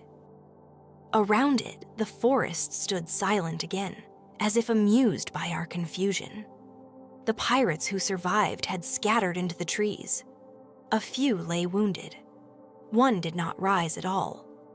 And in the center of it all stood Long John Silver, calm, breathing evenly, as though chaos were merely another tool in his pocket. Dr. Livesey turned to him. "You knew," he said quietly. Silver tilted his head. "I suspected," he replied. "Flint weren't the trusting sort. And I've known men like him. Treasure like that don't sit long in shallow ground." The doctor studied him for a long moment. Then he nodded once. "It's time," he said. From the edge of the clearing, a familiar thin figure stepped forward. Ben Gunn. His beard was still wild, his clothes still torn, but there was a spark in his eyes now, something close to pride. "Afternoon, gentlemen," he said awkwardly. "Seems you found the wrong box." The pirates who remained stared at him in disbelief. "You?" one muttered. Ben grinned sheepishly. "Found it years ago," he admitted. "Took me near a year to dig it up proper. Moved it, piece by piece." The words hung in the air. Silver let out a low whistle. "Well now," he said softly. "That's enterprise." Dr. Livesey motioned for us to follow. We left the empty chest behind and walked deeper into the forest, climbing toward a narrow ridge. The path was rough, winding through dense undergrowth and around sharp stones. At last, Ben stopped beside a hidden cave carved into the hillside. Inside, the air was cool and dry. And there, stacked carefully against the rock walls, lay the treasure. Gold coins, silver bars, jewels glinting faintly in the filtered light, piles of wealth beyond anything I had imagined. For a moment, no one spoke. Even Silver stood silent, the gold reflected in his eyes like fire. "So," he said quietly, "there it is." Ben Gunn beamed proudly. "Kept it safe," he said. "Thought someone decent might come for it one day." The captain stepped forward. "We'll move it to the ship," he said firmly. "All of it." The task took hours. Coins clinked into sacks. Bars were lifted carefully. Sweat ran down faces, but no one complained. The sight of the treasure renewed strength in tired limbs. Even Silver helped. He worked steadily, without argument, without tricks. But I watched him closely. Men like Silver do not change overnight. When at last the final load was secured, we paused at the cave entrance. The sun was lowering again, casting long golden light across the trees. The island felt different now, lighter, as if its purpose had been fulfilled. Only 3 mutineers remained alive and unaccounted for. They had vanished into the jungle, unwilling to face us again. The captain made a decision. "We leave at dawn." No one objected. Silver lingered near the cave, leaning on his crutch. "You'll not leave me behind," he said lightly. The captain looked at him steadily. "That depends." Silver's smile returned. "I've been useful," he said, "and I can remain so." It was true. Without him turning on the pirates at the clearing, the fight might have ended differently. Still, trust was another matter. That night, back near the hidden cove where the Hispaniola waited, we rested under open sky. The treasure was safely aboard once more. The sea shimmered under moonlight. For the first time since the voyage began, I felt something close to peace. But Silver did not sleep easily. I saw him sitting alone near the shore, staring at the ship, calculating, always calculating. As dawn approached, I understood something important. The island had tested all of us. Some had failed, some had changed, and some, like Silver, had simply adapted. By sunrise, the Hispaniola would sail again. The treasure was ours. But whether Silver would remain aboard when we reached open water, That was a question no one could yet answer.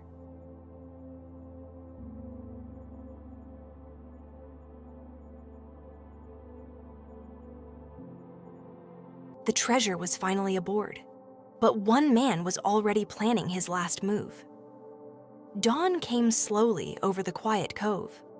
The Hispaniola rested in shallow water, her hull steady, her sails still. Around her, the island lay calm for the first time since we had arrived. No gunfire, no shouting, no restless footsteps in the dark. Only the soft sound of waves against sand. The treasure had been loaded through the night. Sacks of coins, bars of silver, jewels wrapped carefully in cloth. Every piece carried from the cave to the ship with watchful eyes and tired arms. It felt unreal. After so much danger, so many close calls, the gold was finally ours. Yet no one relaxed completely. Not while Long John Silver remained aboard. He moved easily among us that morning, helping with ropes, checking supplies, offering small bits of advice in that calm, steady voice of his. He behaved like a man already part of the crew again. But trust does not return so quickly. The captain watched him constantly. Dr. Livesey spoke to him politely, but never turned his back for long. As for me, I stayed near the rail, watching the shoreline as the last of the morning mist lifted. The 3 remaining mutineers had been left on the island the night before. They had begged, shouted, promised anything for passage. But the captain had refused. There was only room on the Hispaniola for those who could be trusted, or those who could be watched. Silver belonged firmly in the second group. By mid-morning, the tide was right. "Raise anchor," the captain ordered. The sails unfurled. The wind caught them slowly, then fully. The ship turned, gliding away from the cove that had sheltered us. The island began to shrink behind us. For a long time, no one spoke. Each of us stood with our own thoughts. We had come seeking treasure. We had found it. But we had also found betrayal, fear, courage, and a man who had survived all of it through wit alone. Silver leaned on his crutch near the stern, gazing back at the island. "Strange place," he said quietly. "Hard to leave, harder to stay." No one answered. Days passed. The sea was calm, the wind favorable, the treasure locked safely below deck. The tension that had followed us for so long began to loosen, but never entirely. One night, as the ship sailed under a sky full of stars, I heard soft movement near the hold. I slipped quietly from my bunk and moved toward the sound. A shadow shifted near the hatch. Silver. He crouched beside a small chest, one he had carried quietly from the cave during loading. Smaller than the rest, easily overlooked. He looked up and saw me. For a moment, neither of us spoke. Then he gave a faint smile. "Evening, lad." "You're leaving," I said quietly. He didn't deny it. "Best for everyone," he replied. "I'm not made for honest company, and honest company's not made for me." The ship rocked gently under the stars. "You helped us?" I said. "Back in the clearing." He shrugged. "Helped myself," he corrected. "Same thing in the end." He closed the small chest and secured it carefully. "I'll take a boat at first light," he said. "Slip away quiet. No need for fuss." I hesitated. "You'll make it?" I asked. He smiled again, softer this time. "I always do." For a long moment, we stood there in silence. He wasn't a hero. He wasn't a villain. He was simply Long John Silver. By morning, he was gone. A small boat missing. A rope trailing over the side. No sign of struggle. No alarm raised. The captain discovered it shortly after sunrise. He searched the deck, then shook his head slowly. "He's escaped," he said. Dr. Livesey sighed. "Perhaps that's for the best." No one pursued. Silver had taken only a small portion of the treasure, enough to start a new life somewhere far away, enough to vanish again into the wide, uncertain world. The Hispaniola sailed on. Weeks later, we reached home. The treasure was divided. Lives changed. Stories told and retold until they became legend. Yet sometimes, when the sea is quiet and the night is long, I think of that island, of the cave, of the empty chest, of the man who smiled even when surrounded by danger. Treasure changes people. But the greatest treasure of that voyage was not gold or silver. It was survival, and the knowledge that some adventures never truly end. Because somewhere, across some distant sea, Long John Silver is still out there, walking on one leg, smiling that same careful smile, always one step ahead of the next storm.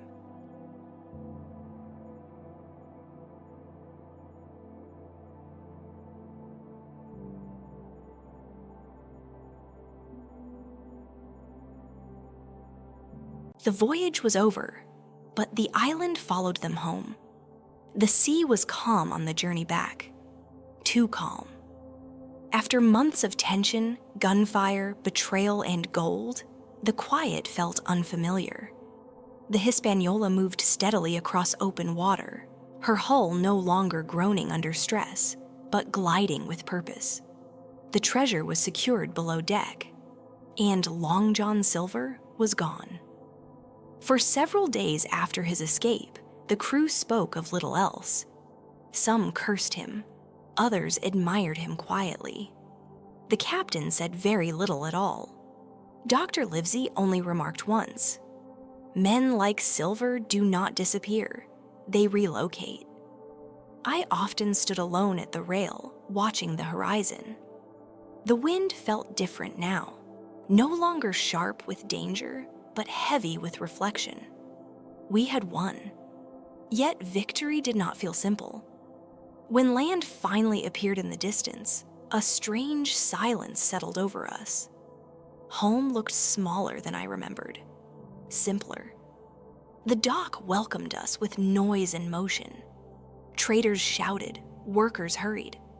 Ordinary life continued as though treasure hunts and pirate sieges were things that happened only in stories. But we knew better.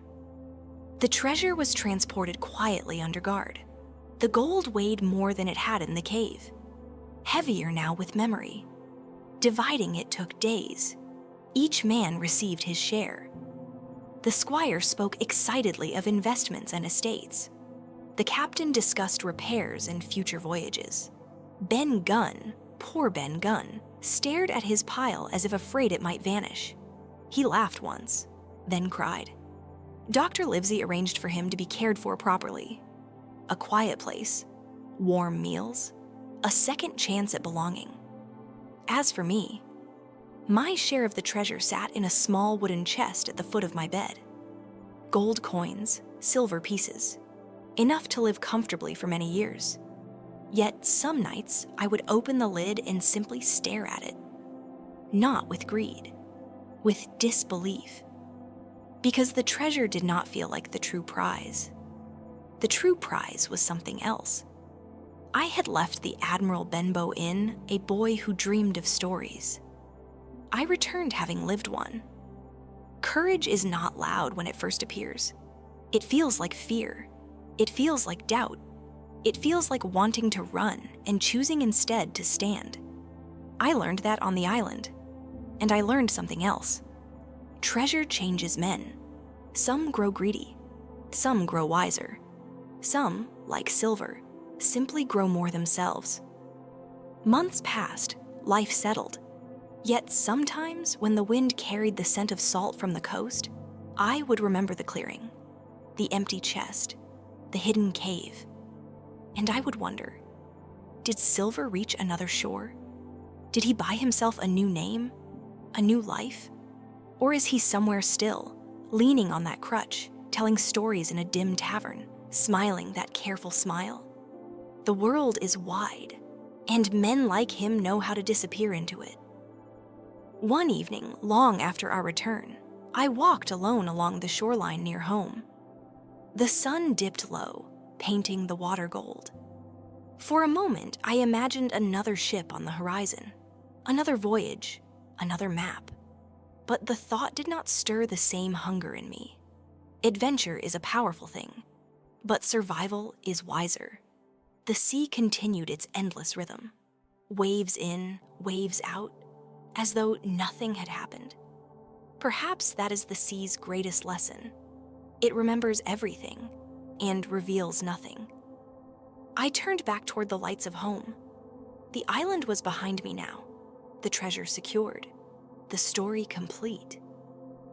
Yet somewhere in the vast stretch of ocean between here and there, a one-legged pirate may still be walking a deck under moonlight. And if ever I hear the tap of a crutch on wooden boards again, I will know that some legends never truly end.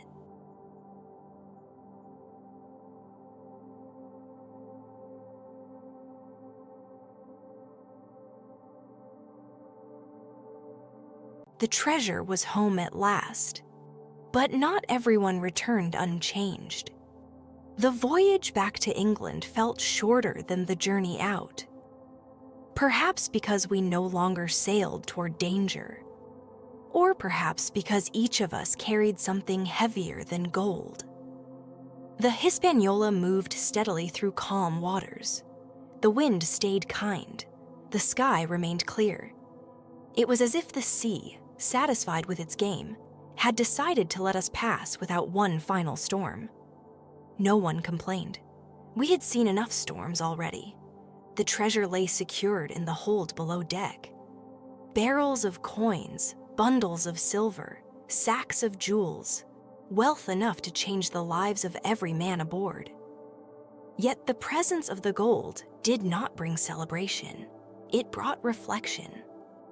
The squire spoke often of what he would do upon returning home.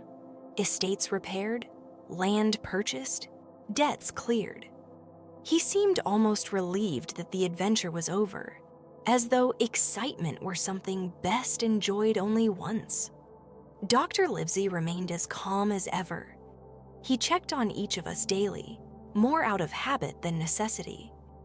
He spoke of returning to his patients, to quiet routines, to a life where danger came in smaller, more predictable forms. Ben Gunn kept mostly to himself. At first, he guarded his portion of the treasure like a starving man guards bread. But slowly, cautiously, he began to relax. He laughed more easily, slept more deeply. The island had left its mark on him, but so had rescue. As for me, I spent long hours on deck. The horizon no longer felt like a promise of adventure. It felt like a line between what had been and what would come next.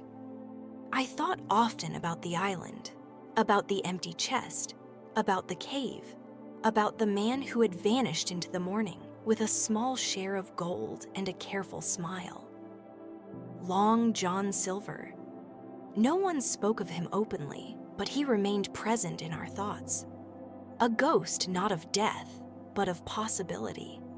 A reminder that survival sometimes belongs to those who refuse to fit into simple categories. Weeks passed. At last, the coast of England appeared through morning mist. The sight of land brought a quiet sense of closure. Not excitement, not relief. Something deeper. Something that felt like the end of a chapter. The Hispaniola docked without ceremony. There were no crowds waiting, no music, no grand return. Only the simple business of unloading cargo and stepping once more onto solid ground. The treasure was moved under careful guard. Accounts were settled, shares divided. Each man received what had been promised. Gold has a way of making reality feel distant. Yet once the coins were counted and stored, life resumed its ordinary rhythm with surprising speed. The squire returned to his estate, already speaking of improvements and repairs. Dr. Livesey returned to his practice, as calm and steady as if he had never left.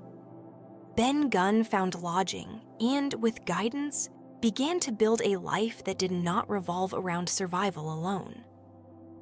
I returned home.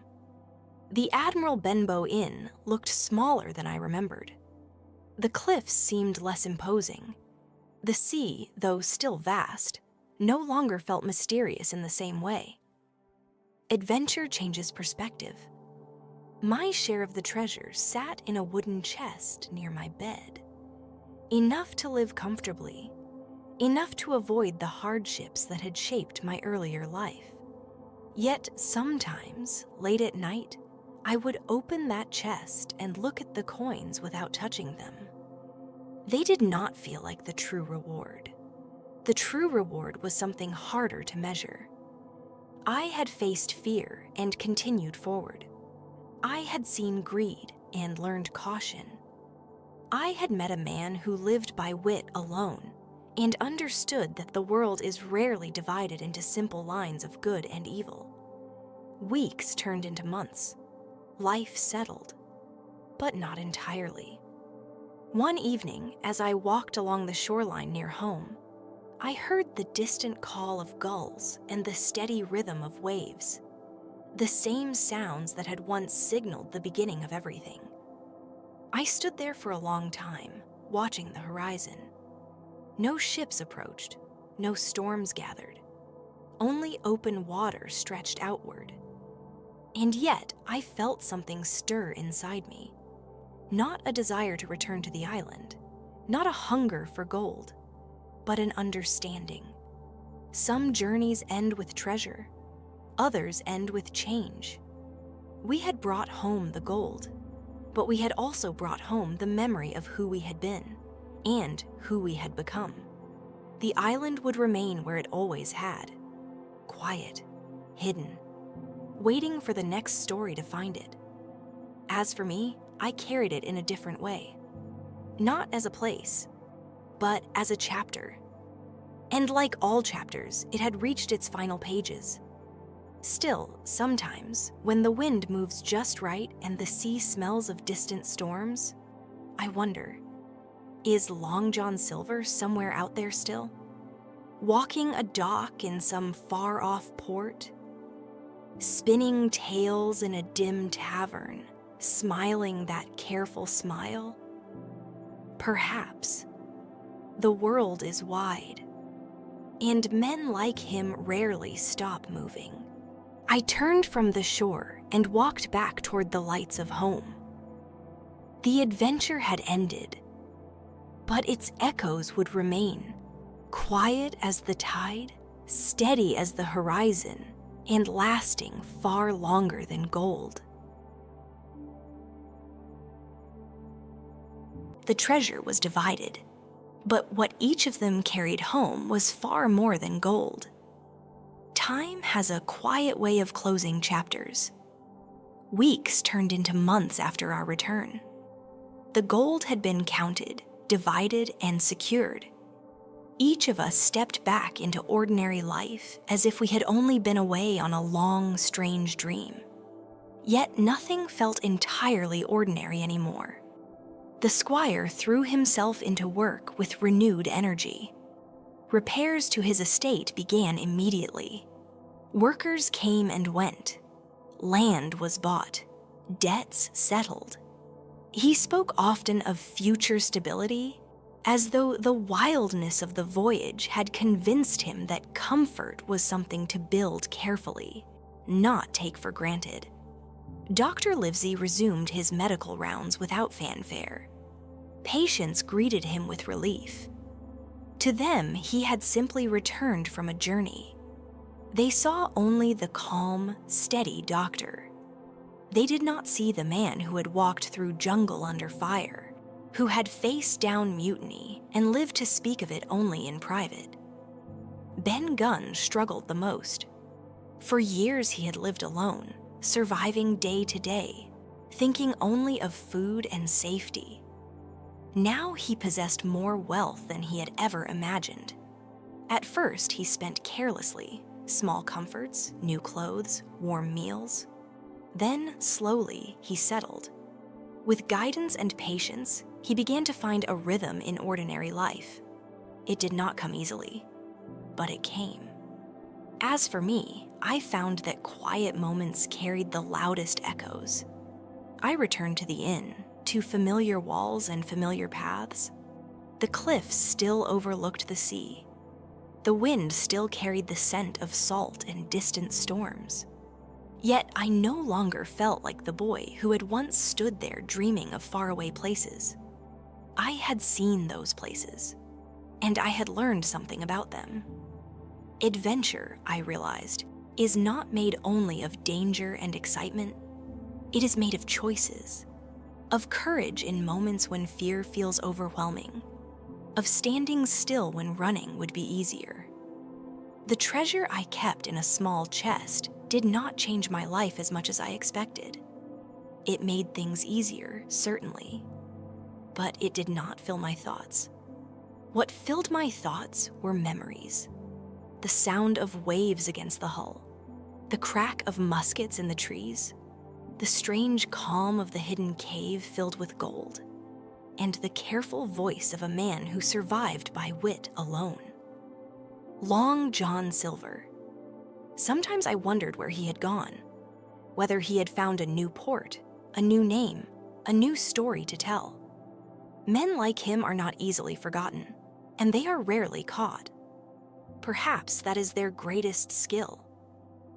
One evening, months after our return, I walked along the shore near home. The sun dipped low, turning the sea to molten gold. The horizon stretched wide and open. I realized then that I did not feel the same pull toward it as before. Not because the sea had lost its mystery, but because I had found something else: perspective. I knew now what lay beyond the horizon: beauty, danger, betrayal, friendship, survival. I knew that stories were not always grand adventures. Sometimes they were quiet returns. The island would remain in my memory, a place where boys became something more, where gold mattered less than the choices made in pursuit of it, where survival depended not only on strength, but on understanding the nature of the people around you. Time moved on. The world did not pause for our story. Ships sailed. Storms came and went. Taverns filled with new tales. Somewhere, perhaps, Silver sat among strangers, spinning his own version of events, leaving out the parts that did not suit him. That was his way. And in a strange way, I respected it. We had all taken something from the island. The squire took responsibility. The doctor took perspective. Ben Gunn took a second chance. And I took the understanding that not all treasure can be weighed or counted. Some of it is carried quietly, in memory, in caution, in the knowledge that once you have faced the unknown, you never see the world in quite the same way again. The sea stretched out before me that evening, calm and endless. I stood there for a long time, watching the horizon as the light faded. Not waiting for another adventure, simply remembering the one that had already changed everything, and knowing that some stories, once lived, remain with you long after the last page is turned.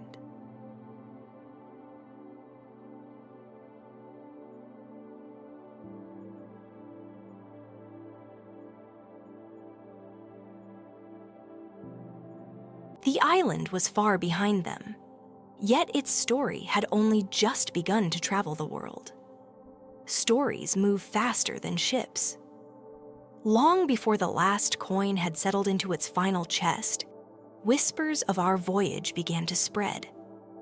At first, only a few sailors in distant ports spoke of it. Rumors of an island, a hidden cave, a crew divided by greed and saved by chance. Then the whispers grew. In taverns near the docks, men spoke of buried gold and mutiny. They spoke of a ship that vanished and returned again. They spoke of a boy who had outwitted pirates and a one-legged captain who had vanished with a smile. Like all sea stories, the truth bent easily. Some said the treasure was 10 times greater than it truly was. Others claimed ghosts guarded the island. A few insisted that Flint himself still wandered the jungle, waiting for fools to return. I heard these tales from time to time when passing through the harbor. I never corrected them. Let stories grow, I thought. Let them drift like ships across distant waters. Truth, after all, is only one version of memory. Life settled into its new rhythm. The inn no longer felt small to me. It felt steady. The cliffs above the sea felt less like an edge and more like a boundary between past and present. Yet sometimes, when travelers stopped for the night, I would hear new versions of our story. A sailor from the north swore he had met a man in a far-off port. A man with one leg who spoke of treasure and betrayal with a careful grin. Another traveler claimed that a pirate captain matching Silver's description had purchased a small ship somewhere beyond the southern seas. None of these stories could be confirmed. All of them felt possible. I did not search for him. Men like Silver exist best in motion. Catch them and they become ordinary. Leave them free and they remain legend. One evening, as autumn settled and the air grew cooler, I stood again by the shore. The horizon stretched wide and empty. No sails, no storms. Only the steady rhythm of waves. For a moment, I imagined a distant ship crossing that line. A familiar figure leaning on a crutch, watching another coastline approach. Perhaps he had changed his name. Perhaps he had not. Perhaps he would gather a new crew one day. Or perhaps he would finally rest. The world is wide enough for both possibilities. The treasure we had brought home was slowly woven into ordinary life. It paid for repairs, for comfort, for futures that would have been difficult without it. Yet its presence did not define us. The voyage had already done that. I learned something in the months that followed. Treasure is not what keeps stories alive. Stories survive because they are told, because they travel from one voice to another, changing shape as they go, because somewhere, someone listens and imagines themselves in the place of those who lived them. Our story had already begun that journey. It would reach ports we would never see. It would grow in ways we could not predict. It would become larger than the island itself. And that, perhaps, was the final transformation. The treasure had been buried. The treasure had been found. The treasure had been divided. But the story would continue. I turned from the shoreline and walked back toward the warm lights of home. The sea remained behind me, endless and patient. Somewhere beyond that horizon, ships would sail tomorrow. Maps would be drawn. Dreams would begin. And perhaps in some distant tavern, a one-legged sailor would lift a glass and smile, knowing that as long as stories are told, he will never truly vanish.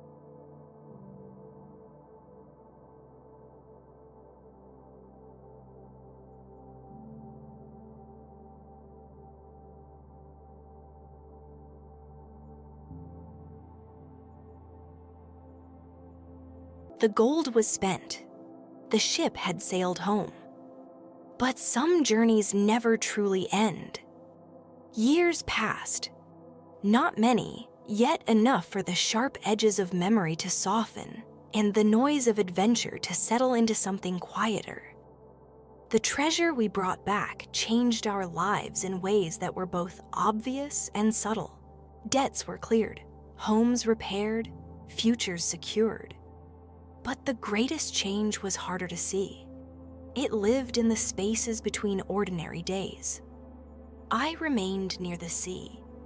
The inn stood much as it always had, though I no longer looked at it with the restless longing of a boy who wished for distant horizons. I had seen those horizons, walked upon them, survived them. The chest of coins I kept did not define me. It was useful, certainly. It offered comfort. But comfort was not what stayed with me when I thought of the island. What stayed with me were moments. The sound of waves against the Hispaniola's hull under a starlit sky. The weight of the map in my hands before everything began. The stillness of the hidden cave where gold lay stacked in silent witness. And the careful, thoughtful smile of a man who always seemed one step ahead. Long John Silver. His name became less spoken over time. The captain preferred not to mention him. The squire regarded him as a necessary complication best forgotten. Dr. Livesey, when asked, would simply say that Silver had chosen his path and left it at that. But the sea remembers differently. Stories of him drifted back from time to time. A sighting in one port, a rumor in another. Always uncertain, always unconfirmed. I never tried to find him. Some people belong to motion, to change, to the thin line between danger and survival. Silver was one of them. One evening, long after our return, I walked alone along the cliffs near the old inn. The sun was setting, turning the sea into a sheet of molten gold. The horizon stretched wide and unbroken. For a moment, I imagined a ship out there, small against the vastness, its sails catching the last light of day. Perhaps there was no ship at all, or perhaps there was. It did not matter. What mattered was the understanding that came with time. Adventure is not only what happens when you leave home, it is what remains with you after you return. It is the way the world feels larger, more complicated, more alive than before. We had gone in search of treasure. We had found it.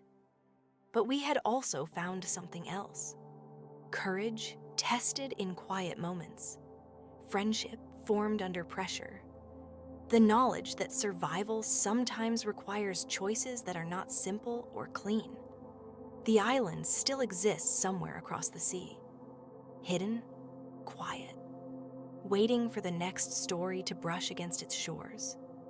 Perhaps it will never be found again. Perhaps it will. The world is wide enough for both. As for me, I do not dream of returning. I dream only of the memory, of the way the ship cut through moonlit water, of the way the jungle held its breath before dawn, of the way a single decision can change everything that follows. The sun dipped below the horizon, the sea darkened. I turned back toward the inn, toward warm light and steady ground. Behind me, the ocean continued its endless rhythm, waves rising and falling as they have always done. Somewhere out there, perhaps, a one-legged sailor walks along a distant shore, or sits in a dim tavern telling a story to anyone willing to listen, or sails beneath a different name toward another uncertain dawn. If he does, I hope he is smiling. Because in the end, that is what stories are meant to do. Not simply to tell us what happened, but to remind us that the world is vast and strange and full of journeys that begin long before we are ready and end long after we believe they have finished. The treasure has been spent. The ship has long since sailed. The island sleeps. But the story remains. And somewhere, carried by wind and tide and memory, it always will.